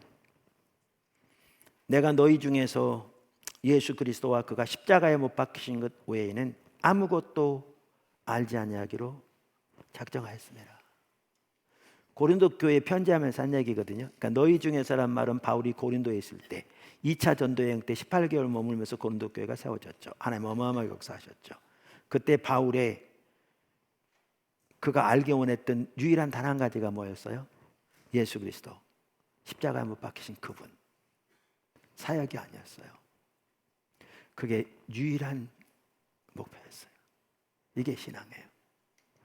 빌립보 3장에 보면 그때까지도 바울은 옥중서실인데 그가 알기 원하는 단 한 가지는 예수 그리스도 아는 거였어요. 아까 제가 말씀드렸잖아요. 그 당시 분당 신도시가 생기면서 앞 건물에 있는 교회도 분당으로 이사가고 옆 건물에 있는 교회도 분당으로 이사가고 주변에 있는 큰 교회, 만나교회가 그 주변에 있었거든요. 그 팔아가지고 분당에 이사하고 이렇게. 근데 저는 그 당시에 주님이 주님을 아는 게 단 하나의 유일한 목표와 목적된 자리로 불러주셔서 분당 어떻게 가는지도 몰랐어요. 그에 관심이 있지 않았어요.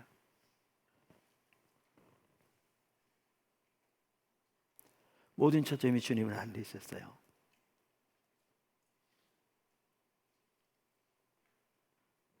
이게 우리 신앙이에요. 왜? 우리 신앙은 하나님을 아는 것이니까요. 근데 하나님에 관해서 아는 것과 하나님을 아는 것의 차이를 여기는 대부분 알아요. 아는 여러분.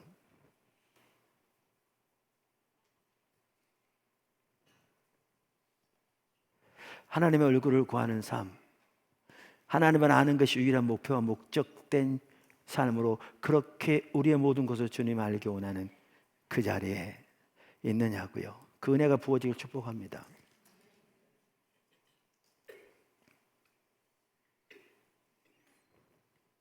저는 30대 후반에 하나님이 그 자리를 돌이켜 주셨어요. 그때가 30대 후반이었거든요. 성경의 모세도 다윗도 마찬가지였어요. 세 번째, 하나님을 만날 때까지 찾으셔야 합니다. 이게 오늘 처음 시작할 때 하나님 우리 모두가 십자가 복음의 삶을 실제로 살고 선교적 삶의 열매를 맺도록 인도하고 계신다고 그랬잖아요. 요게 되려면 하나님을 찾되 하나님을 아는 것이 유일한 목표와 목적된 자세를 가지고 주님을 알기를 구하여 찾되 하나님을 만날 때까지 찾아야 합니다. 물론 하나님을 만나면 그대로 계속 찾아야 합니다. 근데 제가 이렇게 말하는 이유가 있습니다. 적지 않은 사람들이 하나님을 찾는다고 하는데 실제 하나님은 전혀 안 만났으면서도 찾고 있다고 생각하니까 찾고 있다고 생각하는 거예요. 근데 그렇게 찾아서는 평생 찾아도 못 만나요. 왜요? 옳지 못하게 찾고 있거든요.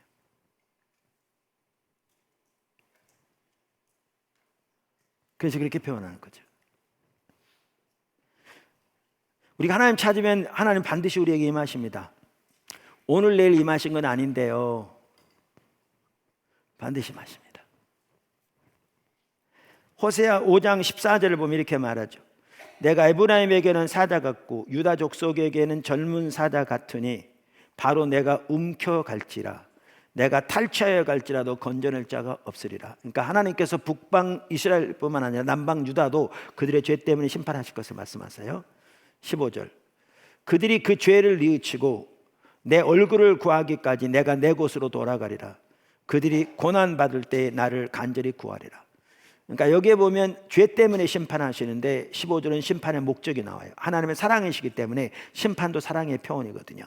그러면 왜 무슨 목적으로 심판하시느냐? 이유는 우리의 죄 때문에 심판하세요. 목적이 뭐냐? 심판에 우리로 고난 가운데 하나님을 찾도록. 근데 하나님을 찾는다는 말을 다른 말로 뭐라고 표현하는가? 하나님의 얼굴을 구하는 거라고 표현합니다. 하나님을 찾는다는 것은 하나님의 얼굴을 구하는 거거든요. 책에 있습니다. 그럼 하나님의 얼굴을 구한다는 말이 뭐냐? 바로 다음 절에 나옵니다. 하나님의 알기를 구하는 거죠. 6장 1절 오라 우리가 여호와께로 돌아가자. 여호와께서 우리를 찢으셨으나 도로 나게 하실 것이요 우리를 찢으셨으나 싸매어 주실 것이라. 그러면서 돌아간다는 말이 뭐냐 이 상황에서, 그리고 찾는다는 말이 뭐냐, 하나님을 구한다는 뭐냐, 하나님 얼굴을 구한다는 말이 뭐냐. 3절에 이렇게 말합니다. 그러므로 우리가 여호와를 알자. 힘써 여호와를 알자. 하나님을 알기를 간절히 구하는 겁니다. 그러면서 하나님을 찾으면 하나님이 반드시 임하시되 아침이 되면 해가 뜨는 것처럼 반드시 임하시겠다. 그렇게 말합니다. 그의 나타나시면 새벽빛같이 어김없나니 비와 같이 땅을 적시는 늦은 비와 같이 우리에게 임하시리라. 여러분이 천문학자가 아니라도요 아침이 되면 해 뜰 거 다 알아요. 우리가 하나님을 성경에 말한 대로 마음을 다하고 뜻을 다하고 힘을 다해 찾으면 어떻게 찾을 거냐? 여기 책에 있습니다. 하나님 찾는데 중요한 요소들 여기 다 있습니다. 찾으면 하나님 반드시 마십니다. 이렇게 하나님을, 그래서 하나님을 찾으면 나타나는 열매 중에 하나가 뭐냐 하면 삶에 하나님의 주권적인 통치가 회복됩니다. 하나님이 임재하셔서 주도권을 잡으시고 삶을 인도해 가기 시작하십니다. 인도해 가기 시작하십니다.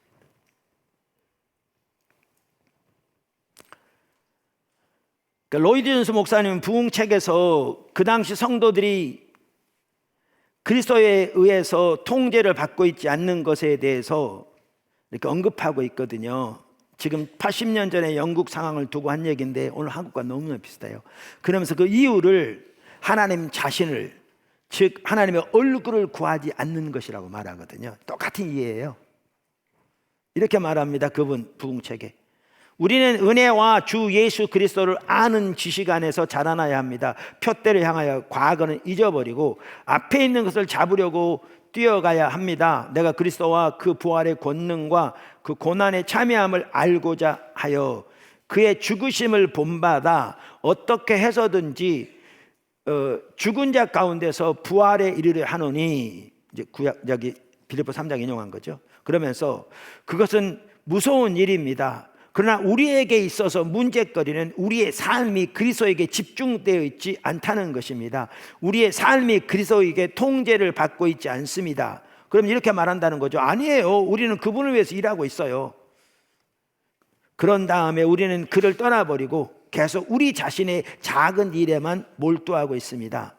그리고 우리가 행하고 있는 일을 기초로 하여 하나님께서 복을 주시기를 간구합니다. 얼마나 이 시대의 성도들이 똑같이 이렇게 하고 있습니까? 하나님께서 일한다고 하지만 우리의 삶은 그리스도의 통제를 받고 있습니다. 여러분 성도들 중에 그 삶이 실제로 주님의 통제를 받고 있는 사람 많지 않습니다. 어떤 일 하라고 그러는데 주님이 멈추게 하셔서 멈춘 사람, 이렇게 말하려고 하는데 주님이 당장 들이대셔서 그렇게 말하는 거 중단하는 사람, 어떤 일을 결정하려고 그러는데 하나님께서 그것이 아닌 것을 보이셔서 결정을 놓고 하나님의 인도를 찾는 사람, 내가 이렇게 하고 싶은데 하나님이 막으셔서 주님을 찾는 가운데 다리끼로 돌이킨 사람, 이게 성경에 나오는 정상적인 그리스도의 삶인데, 이렇게 성도들이 오늘날 주님에 의해 통제를 받고 있는 경우가 거의 없습니다. 80년의 영국과 똑같습니다. 지금 영국 교회가 어떻게 되어버렸습니까? 그래서 우리는 주님을 위해 일한다는 거죠. 다 성수도 일하고 헌금도 하고 봉사도 하고, 근데 이내 곧 잊어버리고 여기 보시면 우리의 작은 일에만 몰두하고, 그리고 그것을 토대로 하나님 복 주시기를 원하는 거죠. 이게 오늘날 성도들의 삶입니다. 너무너무 똑같습니다. 그러면서 이렇게 말합니다. 그분. 그러나 우리가 주님 자신을 추구하는 데는 어떠합니까? 아까 나눈 거. 하나님, 주 예수 그리스도 성령의 임재가 우리 삶 속에 나타나는 것, 그것이 참된 기독교입니다. 부흥시에 언제나 하나님께 사용됐던 사람들이 바로 그것을 추구했습니다. 그 시작할 때 그거였잖아요. 아까 처음 시작할 때 우리는 은혜와 주 예수 그리스도를 아는 지식 안에서 자라나야 합니다. 표대를 향하여 빌립보 3장 말하면서 과거를 잊어버리고 앞에 있는 걸 잡으려고 뛰어가야 합니다. 내가 그리스도와 그 부활의 권능과, 이게 옥중서신 바울이 그때까지도 주님을 아는 게 유일한 목표로 따라가고 있거든요. 그 고난에 참여함을 알고자 하여 그의 죽으심을 본마다 어떻게 해서든지 죽은 자 가운데 부활이 이르러 하느니, 정확하게 같은 얘기를 하고 있죠. 이렇게 주님을 알기를 집중적으로 추구하는 것이 부흥시에 하나님께 쓰임 받았던 사람이라고 로이 존스 목사는 부흥의 역사를 집중 연구한 사람 중에 한 사람이거든요. 그게 성경이고 그게 기독교의 역사에 나타난 하나님의 사람들이 살았던 삶이고, 하나님이 그러한 사람들도 부흥을 보내셨고, 그렇게 될 때 하나님의 임재가 그들의 삶 속에 회복되고 하나님의 주권적인 통치가 그들의 삶 속에 함께하는 거예요. 이렇게 주님을 찾으니까 주님의 주권적인 통치가 회복되더라고요. 그러니까 아까도 말씀드린 대로 그거예요. 교회는 숫자적으로 성장이 막 자리 잡고 성장하기 시작하는데 재정적으로 자립이 돼서 조금이라도 건축금 적금을 붓기 시작했는데, 기도하는데 하나님이 의도하신 바가 안 되니까 새벽 예배 설교하고 끝나고 기도하는데 처음부터 다시 시작하라고, 계속 기도하는데 분당에서 시작하라고. 근데 하나님을 찾는 가운데 그분이 어떤 하나님임을 알게 하시고, 그러니까 이렇게 아무것도 보이지 않는 상황에서 제가 믿음으로 순종할 수 있도록 하나님이 하나님을 저에게 알리시되, 그분이 말씀하신 것은 반드시 채우시는 분임을 알게 하셔서, 제가 하나님은 그런 하나님이니까 그분이 말씀하셨으니까 그분이 채우실 것을 머리로 아는 게 아니라 가슴으로 알고 기꺼이 그렇게 사표낼 수 있었고, 그리고 사표내고 기다렸더니 그렇게 한 분을 통해서 채우셨고 주도해 가시는 거죠. 주님이 주도해 가신다니까요. 뭔 말인지 이해하세요? 주님이 삶을 주도해 가신다니까요.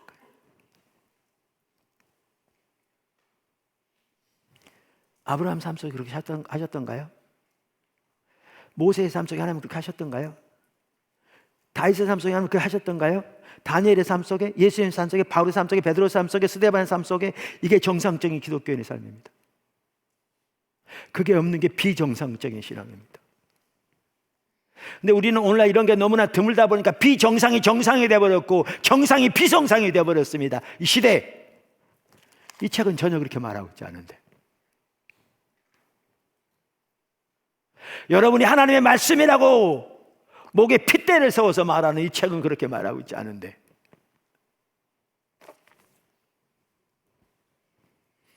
물론 주님이 앞서가시되 자라나야 합니다. 계속해서 자라나야 합니다.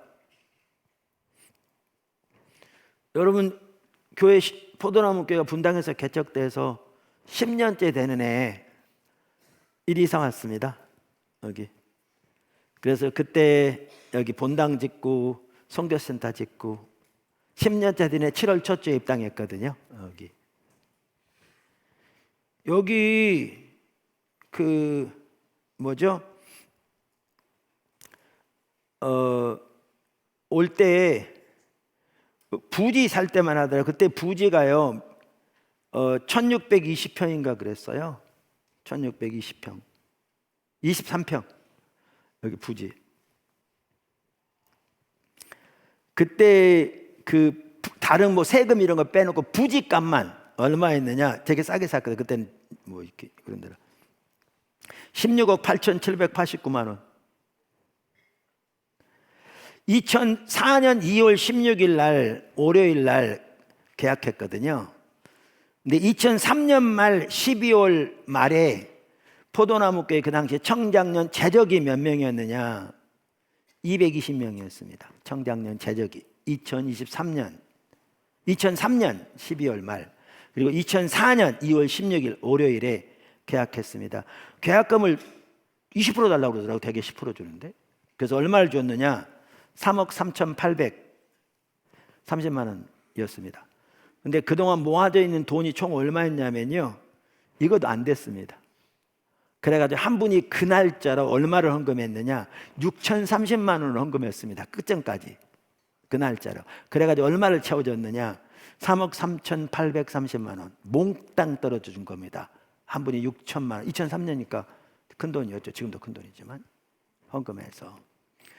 그리고 저는 그날 남아공 집회 인도하러 떠나게 돼 있었습니다. 그래서 계약을 마치고 곧바로 분당으로 가서 여기 와서 계약하고 차 갈아타고 공항 가서 남아공 갔습니다. 남아공 뭐니까 한 주 만에 못 오거든요. 그런데 대개 이제 중도금을 주잖아요. 중도금을 한 달 만에 주게 돼 있었습니다. 그때 2월에 가지고 딱 4주 만에 월요일 날 주게 돼 있었습니다. 근데 중도금 금액이 얼마가 필요했느냐? 5억 755만 원. 이게 한 달 만에 채워져야 합니다. 5억 755만 원. 성도가 220명, 제적이 전년 말에 2달 전에, 한 달 반 전에. 이거는 융자도 안 돼요. 중다금은 현찰로 채워져야 돼요. 5억 755만 원. 아시지만 중도금이 안 채워지면요, 계약 취소됩니다. 계약금 뜯깁니다. 잔금이 안 늦어지면 중도금이 들어갔으면 계약은 취소 안 되죠. 이자는 내더라도. 이런 상황입니다. 근데 저는 4주 만에 채워져야 되는데 한 주는 남아공에 있었습니다. 첫 주 현금 얼마 나온 줄 아십니까? 10만 원. 제가 남아공 가 있을 동안에. 제가 기록을 보니까 그동안 일부 있었던 돈, 은행에 있던 이자가 31만 7,415원이었더라고요. 제가 토요일 날 돌아왔죠. 두 번째 주입니다. 두 번째 주 현금 얼마 나온지 아세요? 100만 원. 합해서 110만 원. 이자 아까 하고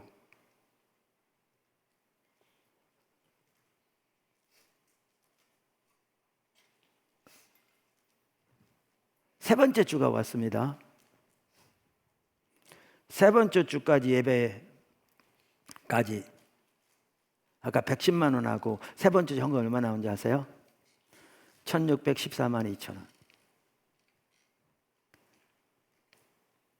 그리고 그때 보니까 영상 가지급이 환급된 게 있더라고요. 1,074만 원. 내가 기록을 보니까. 그러면 세 번째 주까지 건축헌금으로서 중도금 지출할 수 있는 돈이 얼마냐? 2,829만 9,415원. 얼마가 필요한데요? 5억 755만 원. 한 주 남았습니다. 성도 220명, 제적이. 그들 중에 상당수는 이미 헌금해서 여기까지 왔죠. 그 마지막 주간 저는 교회도 없었어요. 왜요? 인천에 어느 교회에서 집회 약속이 그 전에 잡혔거든요. 나갔어야 했어요.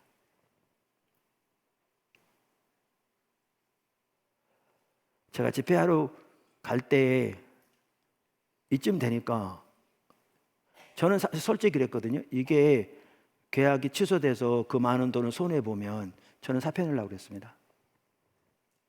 제가 잘못 인도한 거잖아요. 그럼 제가 사표 내면 포도나무 교회는 다 흩어져서 새로 일부 시작할 거고 선교회 다 흩어질 거고.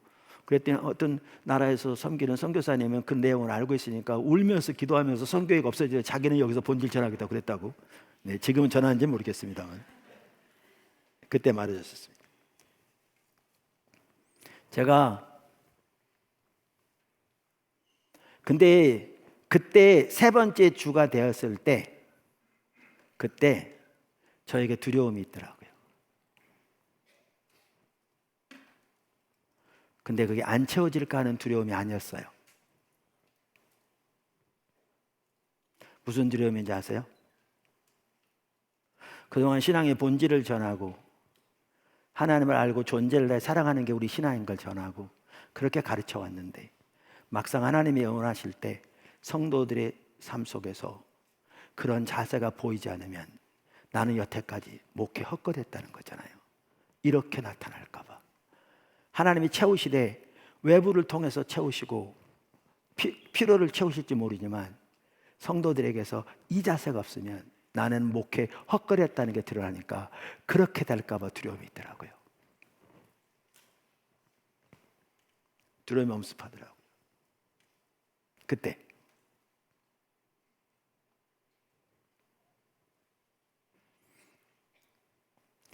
세 번째 주일 아침에 왔을 때 우리 목회자 일찍 오잖아요.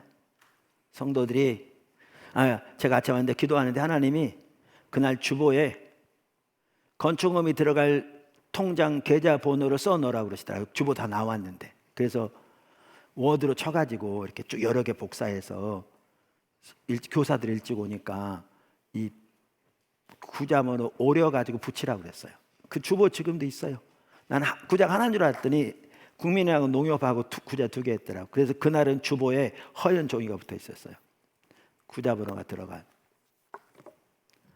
제가 인천에 있는 교회 집회 가면서 막 이쯤 되니까 성도들이 목사님 우리 모여서 기도해야 되나요? 뭐 이렇게 하라고 그랬어요. 근데 그래서 이 단서를 달았어요.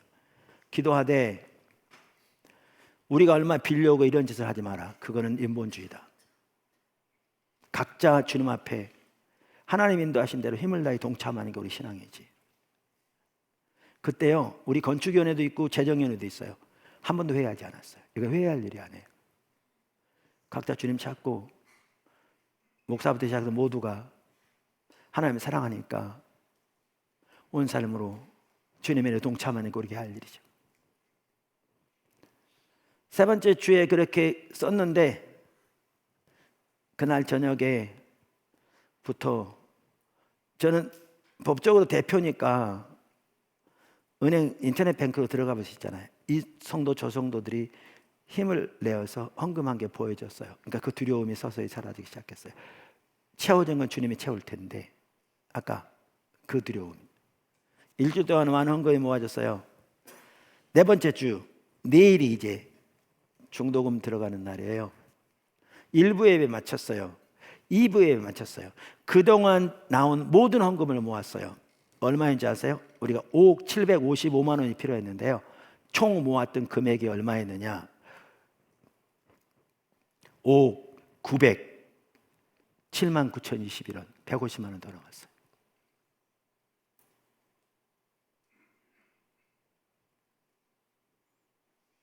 그러니까 건축위원장이 그러더라고요. 한 사람의 감동도 안 틀렸네요.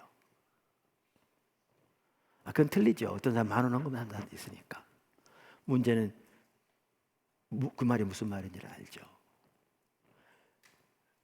하나님이 말씀하신 것은 그분이 채우시는 분이세요. 의지할 수 있었던 건 그분이 인도하셔서 왔기 때문에 제 생각대로 온 게 아니고요. 제가 그걸 생략해서 그렇지. 근데 이렇게 주님의 인도를 따라가되 자라날 부분이 있어요. 근데 제 말은 뭐냐 하면 여러분이 주님을 찾으면 주님이 오셔서 주도권을 잡으시고 앞서가시며 주님의 일을 행하시는 걸 순종하면서 주님이 실제로 여러분 삶 속에 일하시는 열매가 있을 때까지 찾아야 돼요. 찾아낸 얘기 없다. 올바로 안 찾은 거죠. 그렇게 평생 간들 바뀌지 않죠.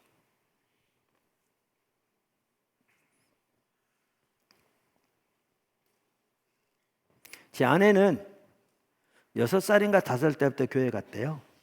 시골에서. 그래서 교회 가서 그 당시에는 주일학교도 전사님들이 성경 말씀을 가지고 막 계속 가르쳤는데 하나님 은혜로 전사님들이 가르치는 성경 말씀을 그대로 받아들이고 하나님 말씀은 당연한 것으로 인정하고 자라났어요. 그러니까 어떻게 보면 범생으로 자라난 거죠. 그래서 이제 저하고 제 아내 연애할 때요. 뭐 주일날은 서로 바쁘니까 저녁 못 만났지만 수요일 저녁, 뭐 금요일 기도 저녁, 뭐 아니면 교회가 성경 공부 있는 날, 이런 날은 데이트는 상상도 못 해요. 전혀. 그거는 만나는 거 생각도 못 해요. 그럼 교회 먼저 가야지. 뭔 소리예요? 범생이었어요. 그런데 미국에 돌아와서 이제 개척하면서 또 열심히 특심해요. 그러니까 밤새도록 음식 만들어 먹으니까요. 우리 막내 아들이요, 그 결혼 이렇게 이빨이 일자로 이렇게 되어버렸어요. 이렇게 일자로 이렇게. 그래가지고 이래가 결혼하는데 방해되게 싶어서 우리가 돈 많이 들어가 수술해서 이렇게 교정시켜줬어요. 이렇게. 왜 그러냐면 제 아내가 우리 둘째, 셋째 데리고 여기 놀이터에 노방전도 간 거예요. 근데 애들 놀으라고 놔두고 노방전도 하는데 이 시소 타다가 막내가 아직 안 올라갔는데 둘째가 탁 앉는 바람에 시소가 탁 올라오면서 이 이빨이 그냥 떨어져 나간 거예요. 그러면 이제 병원 가서 이거를 치료를 해줬어야 되는데 우리 모니까 가만 놔두니까 이가 요렇게 나온 거예요. 지금 부모 잘못이다. 결혼하기 전에 그때 상당한 많은 돈을 들여서 교정해 줬어요. 그렇게 제 아내 열심히 특심인 사람이에요. 그런데 엄청 충격을 받은 게 뭐였냐면 하나님에 관해서 아는 것과 하나님을 아는 게 다르다는 걸 보고 충격을 완전히 받았어요. 범생은 줄 알았는데 그렇게 열심히 했는데, 그래서 그때부터 하나님을 집중적으로 찾기 시작했어요. 우리 그때 아까도 말씀드린 대로 교회에서 하루에 2번씩 기도했거든요. 새벽 기도는 기본이고 저녁마다 모여서. 그럼 제 아내는 어떻게 했느냐, 새벽 기도 나오고 저녁 예배 나오고 낮에 또 나와서 찾았어요. 열심히 특심인데 주님 먼저 찾는 거죠. 하루에 3번씩 교회에 나와서 주님을 알기를 구하는 거예요. 그렇게 주님을 알기를 구하니까 주님이 빚어가시죠. 주님을 얼굴을 구해 주님 빚어가시거든요. 그 당시에 교회 개척하다 보니까 되게 가난했어요. 그때. 그러다 보니까 우리 5 식구인데 시장을 일주일에 1번씩 가요. 근데 시장도 가까운 데 가면 비싸니까 거기서 한 버스로 2정거장인가 3정거장 가면 가락동 시장, 가락시장이 있었거든요. 거기까지 걸어가는 거예요. 20분 이상. 그럼 가락시장 가면 배추 같은 거 해가 다듬고 버린 거 있잖아요. 그 쓸만한 가져도 김치 담고. 그런데 하루는 이렇게 낮에 기도하는데 힘이 쫙 빠져 있더래요. 너무나 힘이 없게. 근데 기도하는데 깨닫게 된 게 지금 시장 가야 되는데 일주일에 1번씩 가니까 최소한 몇만 원 있어야 기본적인 사오는데 호주머니 1,000원짜리 몇 개밖에 없는 상황이었던 거죠. 힘이 쫙 빠져 있는 거죠. 그렇게 빠져 있는데 주님이 그러시더래요. 주님 찾는데 너는 나만의 너의 힘이라며. 다윗이 나의 힘이 되신 여호와여, 이 말은 하나님만의 그의 힘이었다는 얘기예요. 우리는 그 말 하면서 돈이 없으면 힘 빠지고 그 말 하면서 뭐 다른 게 안 돼 힘 빠지니까 실제로 주님 힘이 아닌 거죠. 말만 그런 거지. 그 말의 의미를 모르는 거죠. 지금 주님 비추신 거죠. 너는 나만이 너의 힘이라며. 그러니까 이게 딱 깨달아진 거예요. 자기가 주님만이 자기 힘이라고 고백했는데 돈이 없으니까 힘이 빠진 상태니까 이건 돈이 힘이었다는 얘기잖아요. 그러니까 그거 회개하고 용서해달라고 돌이켰더니 제 아내 표현에 그 뒤로는 돈이 있어도 힘이 생기지도 않고 돈이 없어도 힘 빠지지 않는다고. 하나님만의 그 힘이니까. 간단한 얘기 같죠. 주님을 찾으면서 주님이 빚으시고 다루시고 경험하게 되는 거죠. 그 당시 어떤 일이 있었는지 아세요? 제가 가끔 나눈 게, 그때 어떤 일 때문에 제가 교회 사례를 안 받겠다고 그랬어요. 어떤 일이 있었어요. 제가 잘못한 게 아니고 어떤 사건이 있었어요. 설명 안 기니까. 그래서 그랬는데 그때 한 분이 50만 원씩 도와줬어요. 그 오래전인데, 지금부터 30년 훨씬 넘었는데 매우 귀하죠. 근데 50만 원 해봐야 5 식구 가장 기본적인 생활에는 못 살아요. 근데 생각해보면 알겠지만 식료품. 그러니까 그 당시 같은데 아까 제 아내가 시장 가잖아요. 가서 고기라도 한번 좀 사 먹으면 좋을 텐데 식구들 애들 또 근데 돈이 안 돼. 그럼 그냥 한참 있다 지나가. 아무도 그걸 안 보죠. 근데 그러면 고기가 와요. 그러니까 여러 가지 방법이에요. 뭐 성도가 신방 오거나 아니면 오랜만에 친척이 찾아오나 뭐 친구가 갑자기 오거나 뭐 별 이상한 방법이 다 있는데 고기가 와. 과일. 근데 제 얘기 잘 들어보세요. 그게 10달 동안 우리가 사례를 안 받았는데 그때 안 받았는데 얘기를 하면 하나님 우리 필요를 정확하게 채우셨는데 어느 날 딱 한 달, 2달 되도록 내 사례비와 내가 전도사를 세웠는데 한 명을 그 2 사례비만 부족한 거예요. 내가 알았어요. 일꾼 잘못 세운 거를. 근데 그분한테 그만두라고 해서 없잖아요. 파트타임이고 월급도 작고 그 아내가 조그만 사업을 하니까 이거 없어 사는데 당신 그만두라 못 하잖아요. 그러니까 내가 그런 거예요. 당신하고 나하고 사례 받지 말자. 교회가 이런 상황이니까. 그래가지고 제가 사례비를 10개월 동안 안 받았어요. 그러니까 교회는 채우시는데. 그래서 그랬는데 아까 그 시대에 아까 말한 대로 이제 이제 그 가락동 시장 가면 그 시점 같아요. 내가 보기에. 그런데 여기 지나가요. 그럼 그날 하면 그 다음날 이틀도 안 지나가요. 그날 하면 그 다음날. 그러면 일주일에 한 번만 그랬다 그래도 40주간 40번이잖아요. 근데 놀라운 사실이 뭔지 아세요? 그 40번 동안 과일 종류, 고기 종류가 바뀐 적이 단 한 번이 없어요. 어제 그게 오리고기가 왔지 돼지고기 오지 않았고요. 어제 그게 고기였으면 고기가 왔지 과일 오지 않았고요. 과일 종류는 얼마나 더 많아. 열대 과일까지. 어제 그게 배였으면 혀가 같이 사과 온 적이 없고 어제 사과였으면 사과 같이 키위가 온 적이 없어요.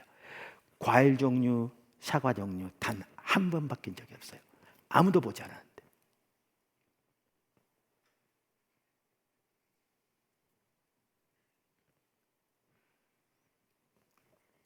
그 당시 제 아내 아빠가 저희 장인어른이 제 아내 어렸을 때 군대 가서 구타를 많이 당해서 제대에 나와서 돌아가셨어요. 제 아내 어렸을 때. 그러니까 제 장모님이 제 아내하고 제 아내 오빠 둘을 키운 거죠. 되게 힘들게. 근데 그 오빠가 서울에 있는 큰 장로교회 장로 된 거예요. 얼마 전에 선임 장로로 이제 은퇴했는데.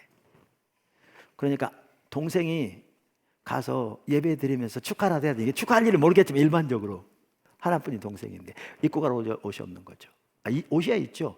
우리 주로 이랬거든요. 미국 가기 전에 입고 있던 가서 미국 가서 7년 2개월 동안 저는 7년 2개월 제 아내 6년 5개월 가서 공부하면서 구원 입고 살고 돌아올 때 구원 입고 돌아와서 목회했거든요.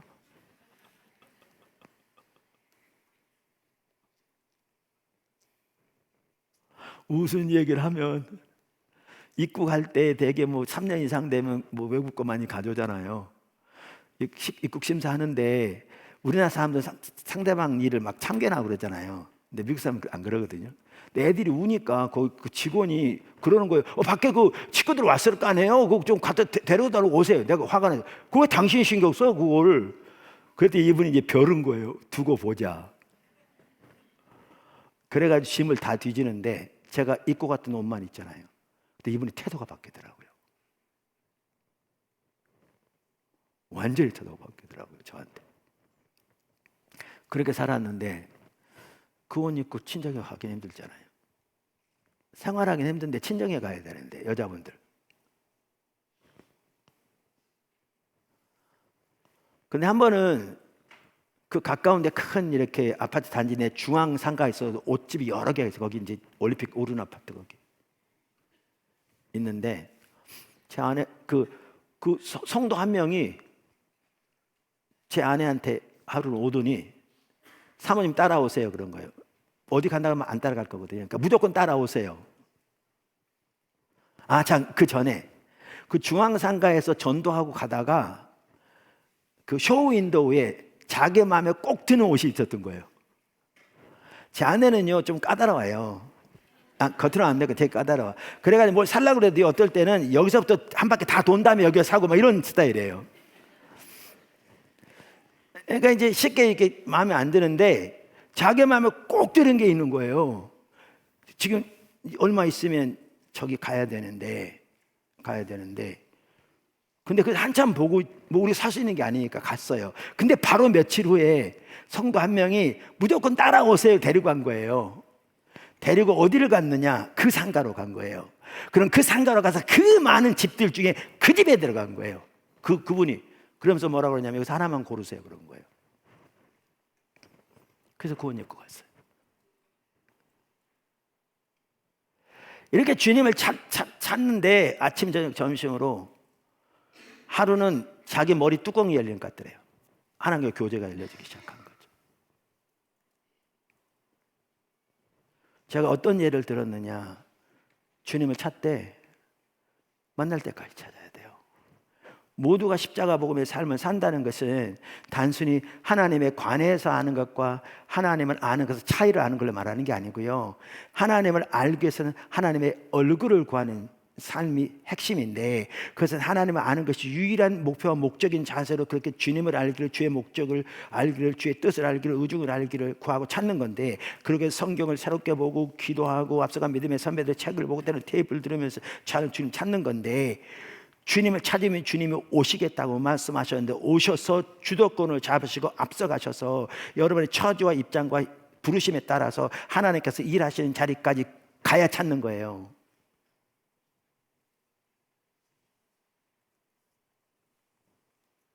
모두가.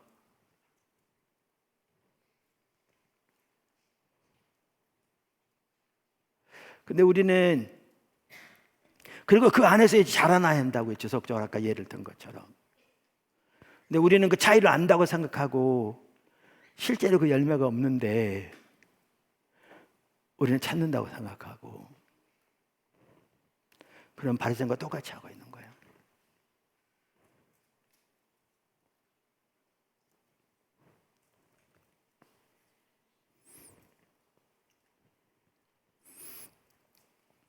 저 개인적으로 이렇게 주님을 찾는 가운데, 집중적으로 주님을 찾는 가운데 주님이 저에게 보이셨던 것 또 하나는 뭐냐면 하나님의 비전을 보이셨어요. 그게 오늘까지도 주님을 따라가는데 정말 중요한 핵심적인 요소니까, 그러니까 주님을 찾으면 주님이 필요한 걸 보이세요.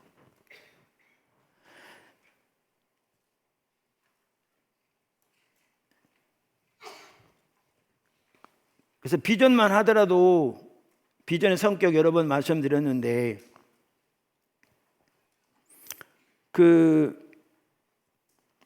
조지 바나가 잘 설명하고 있거든요.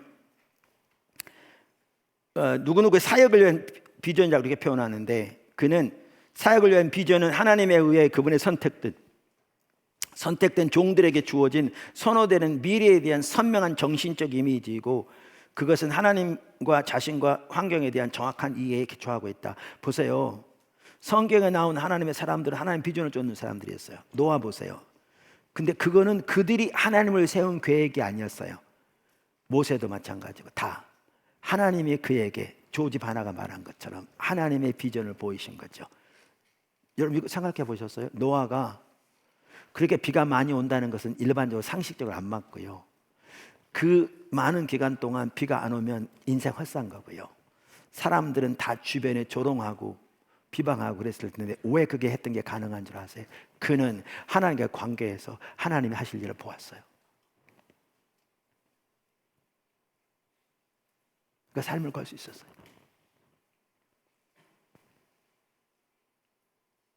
그 삶을 걸 수 있었다고요.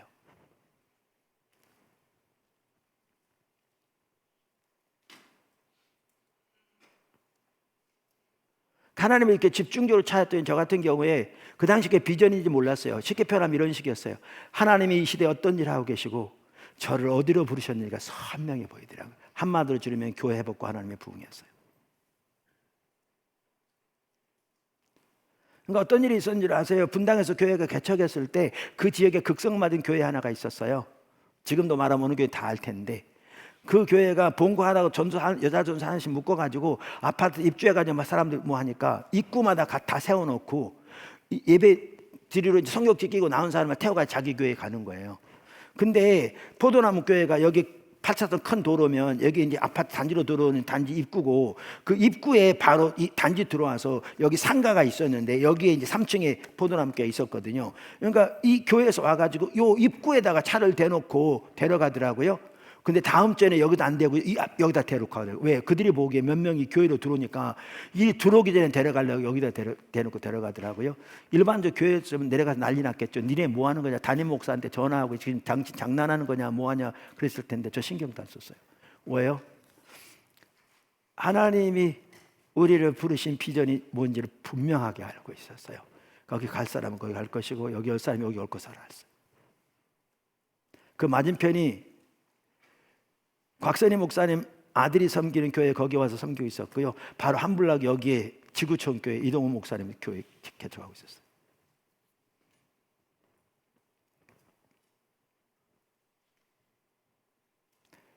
하나님이 어떤 일을 하고 계신지를 알아야 조집 바나가 말한 것처럼 성경에 나온 하나님의 사람처럼 조나단 에드워즈가 말한 것처럼 그리고 그 그림 안에서 자기의 자리를 알아야 걸 수 있어요. 근데 주님을 찾아야 보여요. 아까 제가 노아 잠깐 얘기했는데 여기 이 입주해서 컨퍼런스 여기 살 때 그 전에 역도경기사 3년 동안 했었거든요. 할 때 제 사무실이 여기 선교사 1층에 있었어요. 지금 2층에 있는데 여기 살 때 외국인의 선교사님들이 그 지역 여러 목회자들도 참석해서 여러 명이 왔었어요.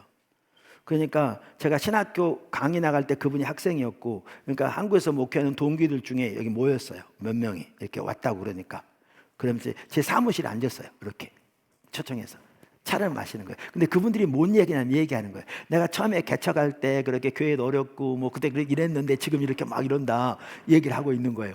이렇게. 근데 나 여기 와서 딱 앉아 있는데 정말 낯설게 느껴지는 게 이 말이. 되게 낯설게 느껴져요. 어떻게 낯설게 느껴진 줄 아세요? 이렇게 꼭 느껴졌어요. 어떤 사람이 여름에 씨를 뿌리고 뭐 그 땡볕 아래서 뭐 물을 주고 잡초를 매는데 아무것도 보이지 않는데 열심히 일하는 걸 보니까 참 수고 많이 한다. 그런데 가을에 와서 보니까 뭐 이만큼 막 곡식이 자라서 그러니까 와 그때는 되게 고생하더니 뭐지 이렇게 곡식이 많이 왔다 그러면 좀 이런 사람이잖아요. 뭐, 여러분 농부는 가을에 있는 거 다 알아요. 딱 그런 느낌이었어요. 왜? 그들은 겉만 보는 거예요. 근데 저는 왜 그게 이상하게 느껴진지 아세요? 주님이 부르심 안에 한 나라도 바꿀 수 있는 소중한 게 보였어요. 그러니까 그 앞이 안 보이는 그 상황에서 오는 과정에서 저하고 제 아내 모든 걸 다 드려도 손색하며 소중함이 이게 보였어요. 그러니까 우리가 죽기밖에 더 하겠냐 많이 따랐거든요. 그리고 그 안에 이 열매가 이미 보였어요. 농부는 여름에 수고할 때 가을에 수확을 봐요. 당연히 노아는 그걸 봤기 때문에 가능했어요. 이게 비전이에요. 바울도 마찬가지, 예수님이 마찬가지고 모세도 마찬가지고. 그게 비전이에요. 주님을 찾아야 보여요. 그러면 제 얘기는 그거예요. 하나님 얼굴을 구해야 되는데 만날 때까지 찾아야 한다고요. 오셔서 주도권을 잡으시고 앞서가시고 계획과 의중을 보이시고 따라가면서 살아계신 주님이 실제로 역사하시는 것을 경험하고 물론 계속 자라나야 되지만 하나님의 뜻이 내 안에서 나를 통해 이루어지는 것이 나타나고 이번에 간증하는 분들이요 실제로 그 하나님이 그렇게 하고 계시거든요. 그러니까 밴쿠버 쳐서 세워지는 거예요. 인간적으로 말도 안 되는 얘기인데 그리고 정말 귀하게 세워지는 거예요. 그래서 설교 마치겠습니다. 이번 주제가 개인과 교회가 회복되는 길인데요. 하나님이 강력하게 우리를 인도하고 계세요. 지금 이게 교회를 살릴 길, 특별히 이 시대에 살릴 길이에요. 이렇게 가야 돼요. 서구가 탈기독교 시대로 접어들었고 우리나라 전혀 예외가 아니고요. 살 길은 초대교회로 돌아가야 되는데 지금 하나님이 우리를 그 길에 인도하고 계세요. 그리고 강력하게 인도하고 계세요. 이게 교회가 살 길이에요. 여러분 이미 나왔듯이. 그런데 여기서 주님이 우리 모두에게 원하시는 게 뭐냐? 모두가 십자가 복음의 삶을 실제로 살고 그것이 선교적 삶을 열매 맺도록 인도하고 계세요. 그러려면 오늘 가장 기본적인 십자가 복음의 삶을 나눈 것처럼 모두가 이렇게 사셔야 돼요. 그게 출발점이에요. 그게 대한 나머지가 가능해요. 그래서 그렇게 귀하게 모두가 세워지기를 주님의 이름으로 축원합니다. 아멘. 우리 경배 찬양을 같이 하고 잠깐 기도하죠.